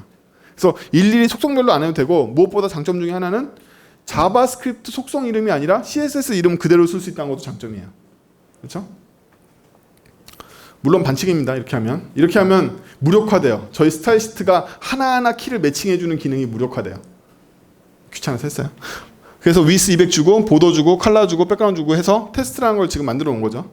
그래서 이렇게 적용하면 화면이 빨간색이 되면서 그 안에 테스트라는 객체는 배경이 하얀색이 되는 이런 게 만들어질 거예요. 이렇게 생길 거란 말이죠. 그렇죠? 이거 하나 볼까요? 브라우저 이미 띄워졌어요.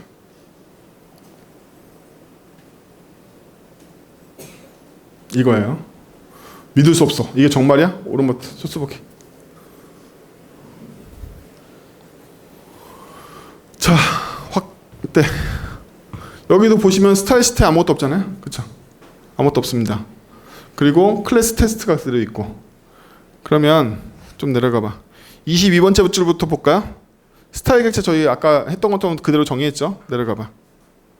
쭉 정의했고 객키 다 정의했고 그 다음에 밑에 내려가면 룰 객체 봤던 거 나오죠. 또 내려가면 시트 객체 나오죠. 그렇죠?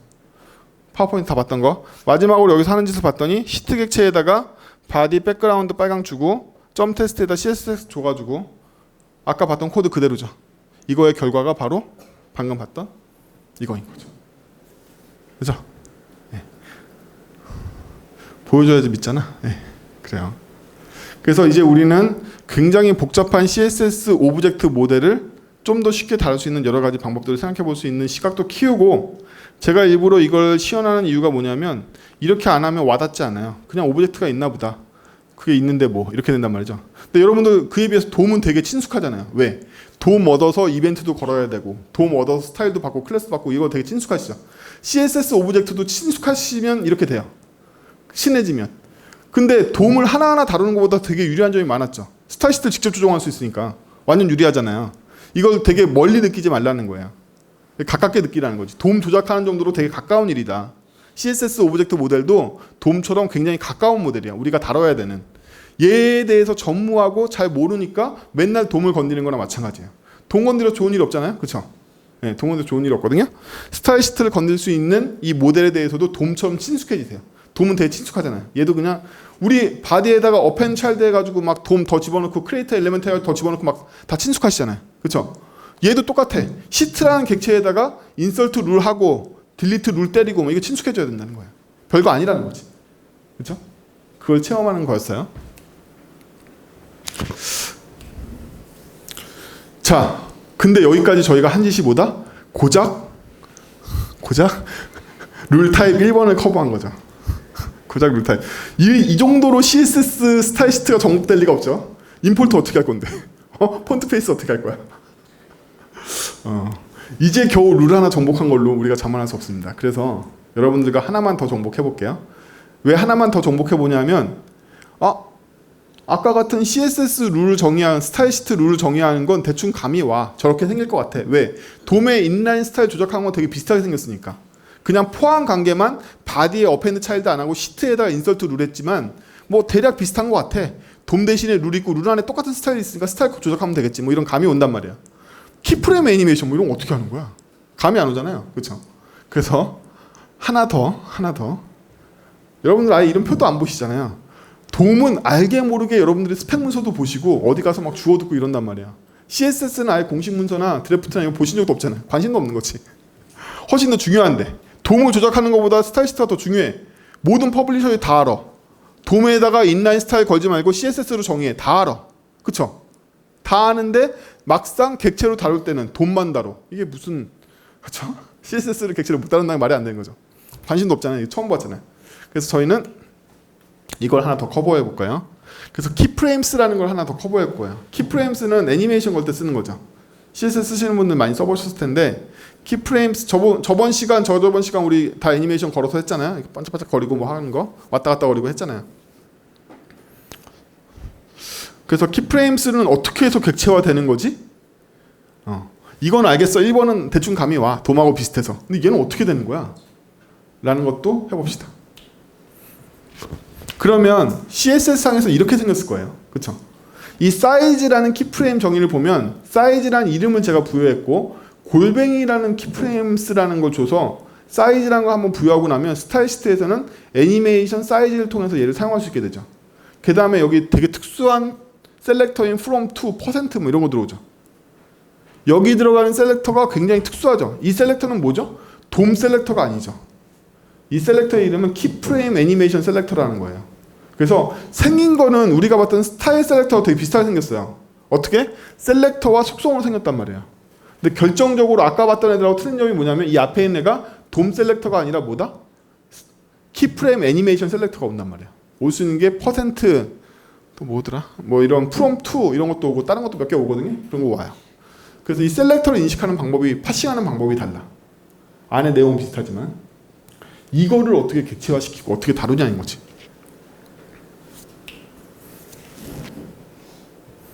그러면 잘 모르겠는데 일단 저렇게 생기지 않았을까요? 우리가 앞에 이 안을 잠깐 떠나서 하나의 룰이라고 본다라면 중괄호 앞에까지가 셀렉터였잖아요. 중괄호 뒤가 내용인 거고. 그럼 아까 우리가 점 테스트 중괄호 안에 백그라운드가 있었던 거랑 같은 맥락에서 보면 셀렉터의 범위를 저만큼을 봐야 될 거 아니야. 저렇게. 근데 그 뒤는 어떻게 하는지 잘 모르겠는 거죠. 난감한 거지. 단지 저럴 뿐이지 이름은 저렇게 올 거라는 거야. 생각해 보면. 그러면 여기에 따라서 기존의 로직은 셀렉터가 오면 무조건 이렇게 만들어지는 걸로 했는데 얘는 골 때리게 생겼단 말이에요. 딱 보기에도 골 때리게 생겼잖아요. 그쵸? 그래서 이 경우를 분리하고 싶어. 그러면 보세요. 이걸 만드는 과정이나 여기에서 진짜 CSS 객체를 얻어오는 과정에 저희가 관여할 필요도 없고 관여할 수도 없어요. 그러면 이 안에 뭐가 들어갈 거냐면 골뱅이 키프레임 사이즈 중괄호라고 들어갈 거란 말이죠. 그렇죠? 그럼 얘가 어떤 타입이 만들어지는 다 누가 결정한다? 시트가 결정한다고 그랬잖아요. 저희는 CSS하고 똑같은 문자를 보내줄 뿐이에요. 시트가 이거 가지고 알아서 키프레임스를 지원하면 키프레임스가 나올 거고 아니면 안 나올 거고 얘가 그냥 이거를 스타일 룰로 보고 싶으면 스타일 룰로 보는 거 우리가 결정한 게 아니라는 거야. 우리는 그냥 이 문자를 던져주고 얘가 어떤 거 룰 줄지는 이 룰은 뭔지는 얘 운명에 달린 거야. 이게 스타일 룰이 올 수도 있는 거고 키프레임 룰이 올 수도 있는 거죠. 우리가 결정할 게 아니라 시트가 결정한단 말이야. 인서트가 오는 다. 이 안에 뭐가 들어있을지는. 그렇죠? 따라서 저기까지는 코드에 변화가 없는데 그 밑이 이게 바로 문제인 거죠. 이 룰은 얘를 뭘로 가정하고 있는 거죠? 스타일 룰로 가정하고 있는 거란 말이에요. 얘가. 거꾸로 여긴 또 문제가 없죠. 해당 셀렉터에 해당 룰을 넣는 거니까. 따라서 이 부분만 분기를 해주면 된다. 이 부분만. 이렇게. 그렇죠? 그래서 골뱅이 키프레임스로 시작하는 경우에는 뭔가 특수 처리를 하고 아닌 경우에는 스타일 룰로 처리할래. 그렇죠? 제가 지금은 이거 하나만 해서 그렇지 아까 봤죠? 타입 몇 개인지 19개. 여기가 스위치문이 돼서 19개 경우에 별로 처리만 해주면 여기만 바뀌면 되겠죠. 하나씩 더 추가해 가시면 돼요. 관심 있으시면. 자, 그래서 이 룰에다 대체 뭘 넣을 거야? 이걸로는 커버가 안 되는데 이거는 스타일밖에 커버 안 하잖아요. 여기다 뭘 넣어야 되지? 뭘 넣어야 되지? 아까 저랑 같이 객체 지향할 때 제가 뭐라고 했죠? 관심 있는 것만 해라. 잘 못하는 건 위임해. 네가 못하겠으면. 이렇게. 난 잘 모르겠으니까 키프레임스 룰이라는 걸 만들어서 걔가 알아서 하게 해야지 위임하자는 거예요. 위임하자. 얘가 할 일은 여기서 끝인 거죠. 시트가 할 일은. 원래부터도 이것도 얘한테 위임하잖아요. 얘가 직접 안 하고. 그렇죠? 여기도 내가 잘 모르겠으니까 얘한테 위임하면 돼. 그래서 객체지향 프로그래밍에서는요. 잘 모르겠으면 다른 놈한테 줘버려요.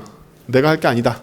나는 그저 뭐만 셀렉터가 뭘 들어왔는지에 따라서 각각의 역할만 분리해서 잘 룰만 얻으면 되는 거지.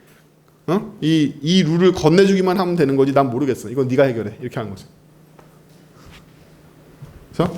그럼 이제 여기는 그만 건드려도 되고 변화가 없어도 되고 쟤만 만들면 되겠죠. 그럼 아까 우리가 스타일을 다 처리해준 룰이 있었던 것처럼 키프레임스 룰이라는 애가 나머지를 다 처리해 줄 거예요. 처리해야 돼. 해내 줄 거가 아니라 우리가 해야 돼. 키프레임스 룰은 굉장히 시트 객체하고 비슷해요. 코드 태반이 시트 객체하고 비슷해서 제가 한 번에 쓴 거예요. 네. 아까 시트 객체를 보면 add하고 remove가 있었잖아요. 셀렉터 기반으로. 왜 비슷할까요? 이 안에가 작은 스타일 시트로 보이지 않으세요? 그쵸? 얘는 하나의 룰이긴 하지만 이 룰 안쪽을 보면 이 룰 안쪽이 하나의 작은 스타일 시트처럼 보인단 말이야. 얘의 기능 태반이 다 시트 객체의 기능하고 거의 비슷해요. 어느 정도로 비슷하냐? 얘한테도 CSS 룰스라는 걸 갖고 있어요. 이 안에도. 이게 들어가 있고 근데 이 괴랄맞은 녀석이 그러면 이것까지 똑같으면 이 키프레임스 객체한테 인서트 룰을 하면 좋잖아요. 얘만 어펜드 룰이라는 특수한 메서드를 갖고 있어요. 그럼 어펜드면 디펜드냐? 그건 또 아니야. 지울 때는 그냥 또 리무브로 지워. 얘가 딜리트 룰로 지워. 이 이름은 똑같은데 이 이름만 달라. 심지어 표준이야. W3C. 안 바뀌어요. 영원히 어펜드다. 네. 그래서 그것만 차이가 있지 나머지 시트 객체가 똑같다. 똑같아서 할 게 없어. 어느 정도로 할 게 없냐면 막판에는 그냥 룰을 집어넣으면 돼. 이 정도로 할 게 없어요. 그래서 코드가 똑같기 때문에 제가 한 번에 쓴 거예요. 뭐랑? 시트 객체가 똑같아. 왜? 이걸 보면 이해가 된다는 거지. 이게 하나의 룰이긴 하지만 이 룰 안쪽은 보면 스타일 시트처럼 생겼어. 굉장히 비슷해. 유일한 차이점 뭐다? 인서트 룰 대신에 어펜드 룰을 쓴다. 나쁜 새끼가. 왜 그랬을까요? 저도 몰라요. CSS는 시간의 순서대로 만들기 때문에 키프레임 애니메이션스는 옛날에 없었겠죠. 예, 그거 CSS 애니메이션 분과에서 나중에 발표한 거거든요. 걔네들은 인서트가 싫었던 거야. 어펜드가 좋았던 거지. 역사적인 애들은 항상 그렇습니다. 자, 그러면 지금 만든 애도 거의 비슷하게 생겼죠. CSS 룰이란 것도 생성자에서 키프레임 룰을 받아올 테고 애드 리무브를 할 거란 말이에요. 그럼 이걸 기반으로 코드를 생각해 보면 일단 add keyframes size라고 하면 얘가 이 객체의 인스턴스인 size라는 이 keyframes 룰이라는 객체가 리턴 될 거란 말이죠. 그렇죠? 사이즈에는 add하고 remove라는 메소드가 있으니까 여기서 add를 해보면 요는 또 뭘 리턴하냐면 룰 그냥 우리가 아까 만들었던 룰 객체가 리턴되니까 set을 호출할 수 있겠죠. 그렇죠? from이라는 셀렉터로 with 0을 넣고 to라는 셀렉터로 with 500px를 넣을 수 있게 되는 거죠. 이거랑 똑같이. 그렇죠? 이게 어떤 느낌이냐면 요만큼 하면 요걸 가지고 또 요만큼을 만들고 요만큼 만들었으니까 이거 가지고 또 요만큼을 만들고 이런 식으로 프로그램이 되게 처음에는 천천히 진행하는데요. 앞에 거 만들었으니까 그 다음번에 이용하는 식으로 계속 진행되기 때문에 불과 저랑 2시간도 안 되는데 여기까지 도달하잖아요. 앞에 만들었던 스타일 객체 이해하는 거, 객키 이해하는 거 그걸 바탕으로 룰 만들었어. 그걸 바탕으로 시트를 만들었더니 시트 이용해서 키프레임스 만들었는데 키프레임스가 리턴하는 건 결국엔 또 룰이야. 이렇게 금방 불어나요. 프로그램 안정적으로만 잘 만드시면. 예, 그렇게 해서 자기 역할에 맞는 것들을 잘 조립해서 우리가 원하는 큰 목적을 이루는 게 객체 지향 프로그래밍이에요. 금방 마법처럼 이렇게 됐죠. 그러면 실제로 적용해 봅시다. 여기 보면 테스트라는 클래스만 먼저 있어요. 이 테스트 클래스를 보시면 백그라운드를 줬고요. 움직이는지 안 움직이는지 알아야 되니까. 애니메이션이라는 속성을 미리 줬어요. 사이즈에다가 1초마다 무한 반복하는데 왔다 갔다 하도록 이렇게 미리 줬어요. 근데 아직 키프레임스는 존재하지도 않죠. 존재하지도 않습니다. 그리고 여기다 테스트라는 데다 이걸 적용한 거야. 그렇죠? 그래서 HTML 이게 끝인데 이 시점엔 키프레임스가 존재하지도 않는데 얘를 통해서 만들어낸 거겠죠. 자바스크립트 나중에. 그러면 이런 식으로 움직이는 애가 생긴단 말이에요. 왔다 갔다. 왔다 갔다 거리는 것 같지 않죠? 브라우저를.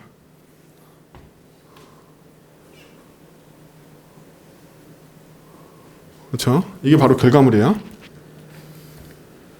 왔다 갔다. 소스 봐야죠. 또 까봐야지. 믿을 수 있지. 까봐야 돼. 그쵸? 여기 아까 말한 대로 백그라운드와 애니메이션밖에 안 들어가 있죠. 아예 키프레임스가 존재하지 않습니다. 여기 다 똑같고 코드 다 똑같고 제일 바닥에 시트 객체 보면 여기 분기하고 있죠. 키프레임스 들어왔을 때는 키프레임을 보내고 아니면 룰을 보내고 더 내려가서 키프레임스 룰 객체 만들었고 그쵸? 밑에 코드 아까 봤던 코드와 똑같죠? from to 만들어주는 거. 그렇죠? 그래서 이건 아까보다 더 좋아졌죠?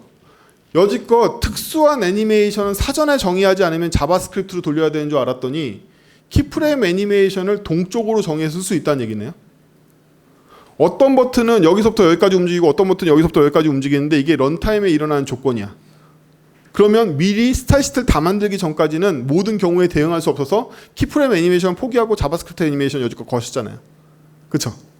애니메이션의 형태가 다변화하는 경우에는 모든 경우에서 대응하는 키프레임 애니메이션 사전에 정의할 수 없으니까 여러분들은 애니메이션이 좀 변화의 폭이 큰 애니메이션 쓸 때는 다 자바스크립트 애니메이션을 썼단 말이에요. 지금 어떻게 하면 되죠? 그거에 맞는 키프레임 셀렉터를 정의해서 박아놓고 바로 클래스 때리면 된단 말이지. 그렇죠? 애니메이션 동적 정의가 가능한 거예요. 심지어 재활용할 수도 있죠. 무한히 키프레임 애니메이션 셀렉터를 늘리는 게 아니라 아까 리무브 룰로 날리고 새로 넣고 날리고 새로 넣고 하면 똑같은 클래스를 갖고 있는 클래스에 적용되는 그 태그조차도 애니메이션이 계속 바뀔 수 있단 말이에요. 그렇죠? 9시 반 안 쉬고 했더니 잘 달려왔네요. 다음. 자, 여러분들이 되게 협조적이라서 잘 달려왔어요. 저는 이거 연단에 오래 서 있잖아요. 오래 서 있으니까 여러분들 다 보거든요. 근데 오늘 분위기가 비 오니까 더 좋아서 그런가? 뭔가 궁합이 잘 맞아. 그래서 제가 속도를 더 안 늦추고 되게 빨리 한 거거든요. 그래서 이걸 할 수 있게 됐어요. 지금까지 우리가 배운 게 CSS-OM, CSS 오브젝트 모델이었잖아요. 근데 차세대는요. 타입드 CSS 오브젝트 모델이라는 걸 사용하게 돼요. 이때부터 여러분들의 해례 세계가 펼쳐지는데 이 스펙은 어디에 정해져 있느냐면 드래프트 CSS 후디니 ORG W3C가 아니네. 근데 왜 표준이라고 부르지 제가? 라는 얘기를 먼저 시작해 볼까 합니다. 재밌는 얘기니까 여기 잘 갈 거예요 시간이. 여기는 어디냐? 드래프트.css 후디니 org라는 데 가보면요. 주소는 분명히 W3C가 아닌데 W3C 마크가 멀쩡하게 붙어있는 홈페이지를 만나게 되십니다.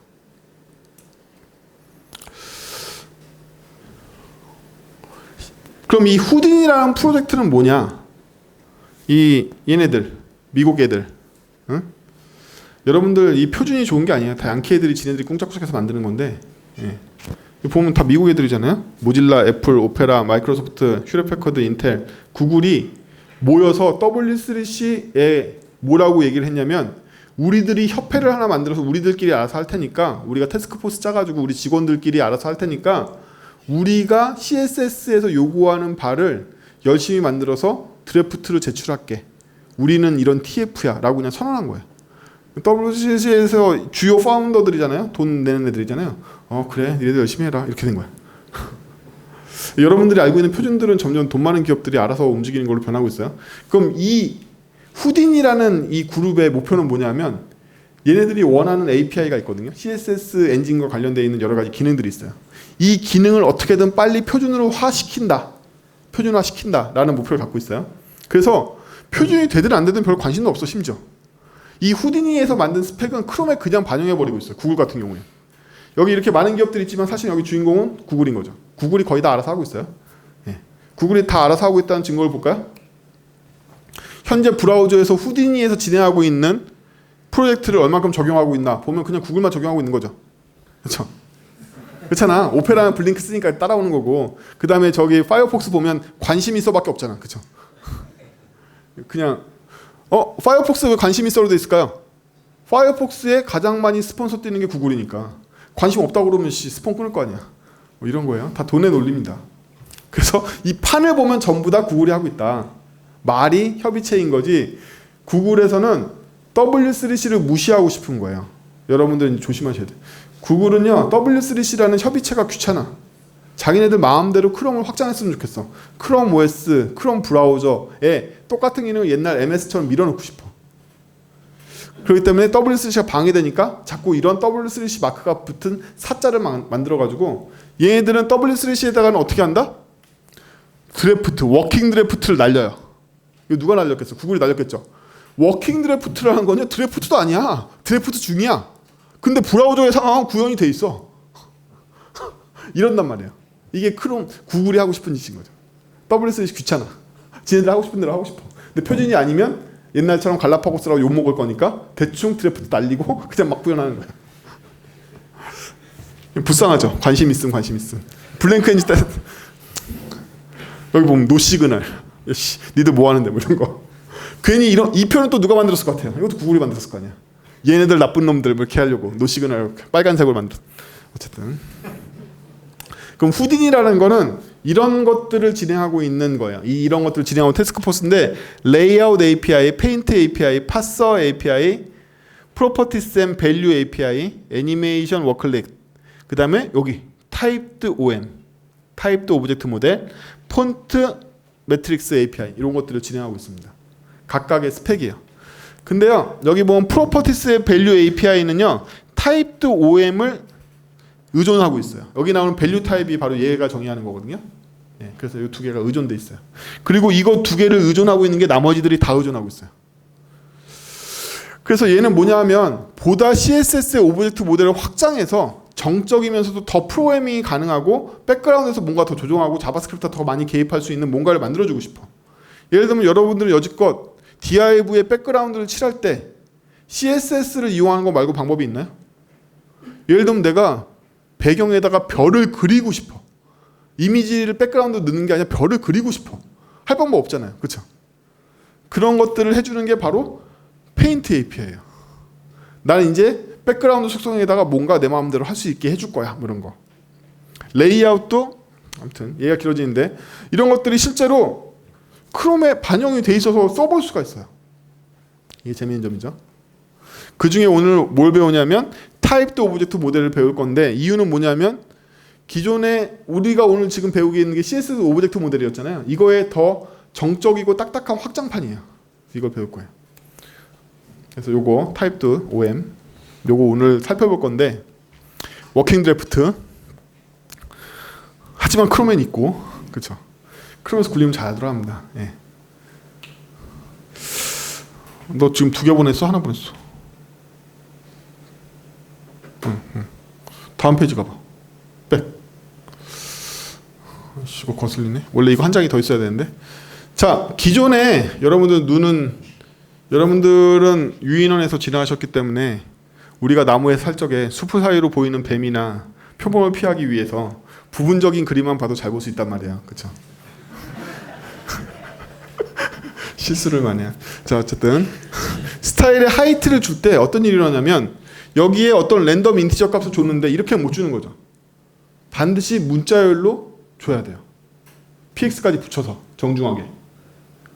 아니 얘는 숫자인데 왜 우리가 맨날 문자로 보내야 돼? 이러니까 자바스크립트 애니메이션 프레임워크에서 또 속도를 느리게 만드는 게 텍스트로 조립해주는 과정이 또 속도를 느리게 만든단 말이죠. 이걸 좀 깔끔하게 쓰는 방법은 없을까? 하고 구글 애들이 이게 싫은 거야. 왜? 크롬 OS에서는 HTML5를 베이스로 하는데 거기에서는 OS의 정적인 형, C랑 대응되는 형을 쓰고 싶은데 이렇게 안 되고 막 지저분한 문자열로 해서 다시 C 파서가 또 돌고 막 이러니까 싫은 거지 이게. 그래서 굉장히 특수한 스타일 말고 스타일 맵이라는 애를 하나 만들었어요. 스타일 맵. 이것도 가명이에요. 지금 현재 진짜 이름은 어트리뷰트 스타일 맵이라는 걸로 해요. 어트리뷰트 스타일 맵. 이따 보여드릴 건데. 그러면 이번에는 스타일을 얻은 게 아니라 어트리뷰트 스타일 맵을 가져오면 직접 소송을 참고할 수 없고요. get이나 set을 쓰게 돼요. 우리가 만들었던 거랑 되게 비슷하죠. 예. 그래서 이 get이나 set을 쓰면 여기에 하이트 가져오면 이 하이트의 값이 들어옵니다. 여기도 get로 들어오는데 얘는 스트링이 들어오는 게 아니라 값이 들어와요. 이 값이 뭘까? 어쨌든 set을 하면 하이트에 방금 봤던 그 값을 대입할 수도 있어요. 문자열이 관여하지 않고 있죠. 일단 뭔진 모르지만 뭔진 몰라. h가 대체 뭐지? 얘가 리턴했던 get했던 이 h가 대체 뭘까? 뭐길래 이런 게 되는 걸까? 이게 바로 타입드 오브젝트 모델이라는 거예요. 대부분은 값에 대한 내용이에요. 값에 대한 내용. 일단 생뚱맞게 css.number라는 기능이 있다고 생각합시다. 있어요. 크롬에.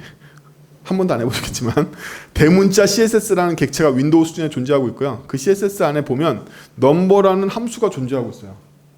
CSS number는요. 순수한 숫자를 의미하는 거겠죠. 순수한 숫자를 어디다 쓰는 거야? CSS에 순수한 숫자를 쓰는 경우가 있나요? 있냐? 언제? 몰라? 언제 쓸까요? 순수한 숫자. 오페스티, Z인덱스. 이렇게. 그쵸? 오페스티에 CSS 넘버를 부여할 수 있다. 이게 바로 그냥 순수한 넘버겠죠. 그에 비해서 우리가 친숙한 px는 CSS px에 가면 나옵니다. 그럼 이건 500px를 의미하게 돼요. 그러면 하이트에 들어간 아까 h 값은 CSS px 값이었구나. 응? 그렇죠? 이제 우리는 더 이상 여기를 숫자로 안 쓰고 문자를 쓸 필요가 없게 되는 거죠. 그렇죠? 이제 숫자 그냥 쓰면 돼요. 이렇게 해서 정적인 형을 갖고 있죠. 지금 보면 보이시죠? 정적인 형을 갖고 있잖아요. 그래서 타입드 OM이라고 부르는 거예요. 타입드 OM이라고 부르는 이유는 CSS의 값을 그 전까지는 뭐가 됐든 다 문자열이거든요. 지금은 정확하게 그 형에 맞는 값을 보내려고 그래. 그럼 여기서 생각을 해보죠. 대체 CSS에는 얼마나 많은 형이 존재하고 있을까요? 지금만 봐도 PX 형이 존재하고 넘버 형이 존재했잖아요. 얼마나 많은 형이 존재하고 있는 거야? 뭐 이런 문제가 있죠. 그렇죠? 생각하기 싫겠죠? 이런 정도의 형이 존재하고 있어요. 싫죠? 자, 첫 번째 넘버나 퍼센트라는 값이 존재하고 있죠. 원래부터. 그거에 비해서 단위에 관련된 게 이렇게 많아요. 예. 여러분들은 주로 스크린 매체만 쓰시기 때문에 스크린에 관련되어 있는 것들만 아시겠지만 인쇄나 투삭이나 야외 스크린용 단위들도 있어요. 그래서 많은 단위가 있고요. 각도에 관련된 거, 그 외에도 사운드에 관련된 거나 시간, S하고 MS, 마이크로 세컨드는 전부 다 밀리세컨드는 다 시간에 관련된 거고요. 그 옆에 있는 헤르츠 계열들은 소리에 관련된 거. CSS, 보이스 CSS도 있고 사운드 CSS도 있고 그래요. 그다음에 DPI나 이런 것도 인쇄 매체에서 밀도 정할 때 쓰는 거, 뭐 이런 거. 근데 옛날에는 이거 인쇄 매체 썼는데 지금은 휴대용 기기 같은 경우에는 1픽셀이 1픽셀이 아니라고 저번에 설명드렸잖아요. 그래서 이런 경우에도 DPI 쓰고 이러거든요. 이런 거. 이것들이 아까 봤던 CSS.number처럼 CSS.pixel처럼 이게 다 쓸 수 있는 값이에요. 일단 많은 기본값형이 존재한다. 그럼 정말 이런 것만 존재할까? 예를 들면 얘는 뭐야? 우리 CSS에 트랜스폼이라는 걸 적용하면 그 안에 뭐 들어가요? 로테이트, 트랜슬레이트, 스케일 이런 거 들어가지 않나요? 그럼 얘네들이 하나만 들어간 게 아니라 묶어서 들어가죠. 묶어서. 그렇죠? 그래서 얘를 뭐라고 하냐면 트랜스폼 컴포넌트라고 묶어주는 애가 필요하단 말이에요. 드디어 묶었으니까 이 안에 들어갈 수 있는 값들은 이런 애들이 다 들어오겠죠. 그렇죠? 얘네들도 아까 픽셀처럼 다 CSS의 값으로 존재하는 애들이죠. 예. 얘네들로 끝날까요? 아니야. 이건 어떻게 해야 돼요? 그렇죠? TRBL 이거 어떻게 해야 돼? 이건 TRBL을 묶어주는 특수한 형인 포지션이라는 형이 또 필요한 거예요. 그렇죠? 이 안에다가 다시 넘버 4개를 받아들이겠죠. 넘버 2개를 받아들일 수도 있고. 그래요. 이것만 있나? 또 있어. 백그라운드 URL. 저 URL 들어가는 건 뭐죠? 이미지 값이에요. 이 이미지 값을 들어가려면 CSS 이미지 밸류라는 또 다른 밸류 타입이 또 필요하죠. 현재 여러분들은 잘 모르시겠지만 CSS 값 중에 이미지를 받을 수 있는 값이 뭐가 있을까요? 알고 계세요? 뭐 있어? 백그라운드밖에 생각 안 나시죠? 리스트 스타일이 이미지를 받을 수 있고요. 커서가 이미지를 받을 수 있어요. 근데 커서가 받는 이미지는 특수한 크기의 아이콘 또는 PNG만 받고 브라우저마다 스펙이 되게 까다로운데 비해서 리스트 스타일이 받을 수 있는 이미지는 아무 이미지나 받을 수 있어요. 현재로서 표준의 이 CSS 이미지 밸류라고 여러분 W3C 가가지고 스펙 문서 보시면 그 세 개의 속성이 나오는데 속성 중에 범용 이미지를 쓸 수 있는 건 2개밖에 없어요. 백그라운드 이미지하고 리스트 스타일하고 거기에 사용되는 거예요. 그 외에도 또 이런 값들이 있죠. 우리 배웠죠. 어디? 박스 섀도우에 인셋 뭐 이런 거 나오잖아. 얘들 또 뭐야 씨. 이런 거. 이런 애들 퉁쳐서 그거 레프트 뭐 탑 이런 애들. 얘네들은 아까 말했던 모든 범주에 등장하지 않잖아요. 그래서 CSS에서 값으로 쓰고 있는 특수한 값들, 키워드들 얘네들은 전부 다 퉁쳐가지고 CSS 스타일 밸류라고 그래요. 두렵죠. 이 안에 아까 또 엄청나게 많이 있겠죠. 여기에 약 127개 정도의 키워드가 배치되어 있습니다. 타입들이라는 게 이렇게 무서운 거예요. 그래서 지금까지 바라본 게 이 타입드 CSS OM에 대한 스펙이고요. 실제로 구현하면 브라우저 3번인가? 2번인가? 이거죠. 이거 어떻게 구현되는지 소스 볼까요? 이거 보시면 제가 테스트라는 클래스를 줬는데 하이트 안 줬죠? 테스트 골라서 어트리뷰트 스타일 맵 현재 이름은 이거예요. 이거 맨날 바뀌어요. 브라우저 버전마다. 공식 문서에서는 그게 무엇다만 정의한 거지 브라우저 구원체에서 어떤 이름을 써야 된다는 건 CSS 스펙에서는 정의하지 않아요. 일반적으로. 그래서 이 이름이 스타일 맵이었다가 심지어 구글 공식 문서에는 스타일 맵이라고 돼 있어요. 아직도. 근데 이걸 또 바뀌었죠. 어트리뷰트 스타일 맵에다가 셋을 했는데 하이트에다 뭐 줬냐면 CSS 픽셀 300을 준 거죠. 그렇죠? 이게 반영된 거죠. 그래서 이게 언제쯤부터 사용될 거냐 이런 것들은 관심 없고요. 왜 관심 없냐면 세상에는 2가지 웹 프로젝트가 있습니다. 범용 브라우저를 지원하는 웹사이트와 크롬만 지원하는 웹사이트가 있죠. 알고 계시잖아요. 관리자 페이지는 크롬만 지원하면 되잖아. 그럼 여러분들이 짬밥이 없을 때는 전부 다 관리자 페이지 하고 계시죠. 왜? 니네들한테 고객 서비스 못 맡기겠다 뭐 이거잖아. 그쵸? 알고 있어. 다들 관리자 페이지 하고 계실 거란 말이야. 관리자 페이지 할 때는 크롬 전용이니까 이거 써도 된다. 대고객 서비스 할 때는 i6까지 커버하고 8까지 커버하고 이런 거 못 쓰죠. 그 3개는 원래 안 되는 거지만 어차피 크롬 전용 서비스 많고 우리가 스타트업이야 굉장히 핫해 이러면 그냥 다 쌩 까고 크롬 쓰잖아요. 그쵸? 그런 경우에는 다 쓸 수 있어요. 어차피 크롬 되는 건 다 쓸 수 있단 말이야. 예. 그래서 그때는 이런 타입들을 쓰면 훨씬 더 좋아지죠. 예. 수고하셨습니다.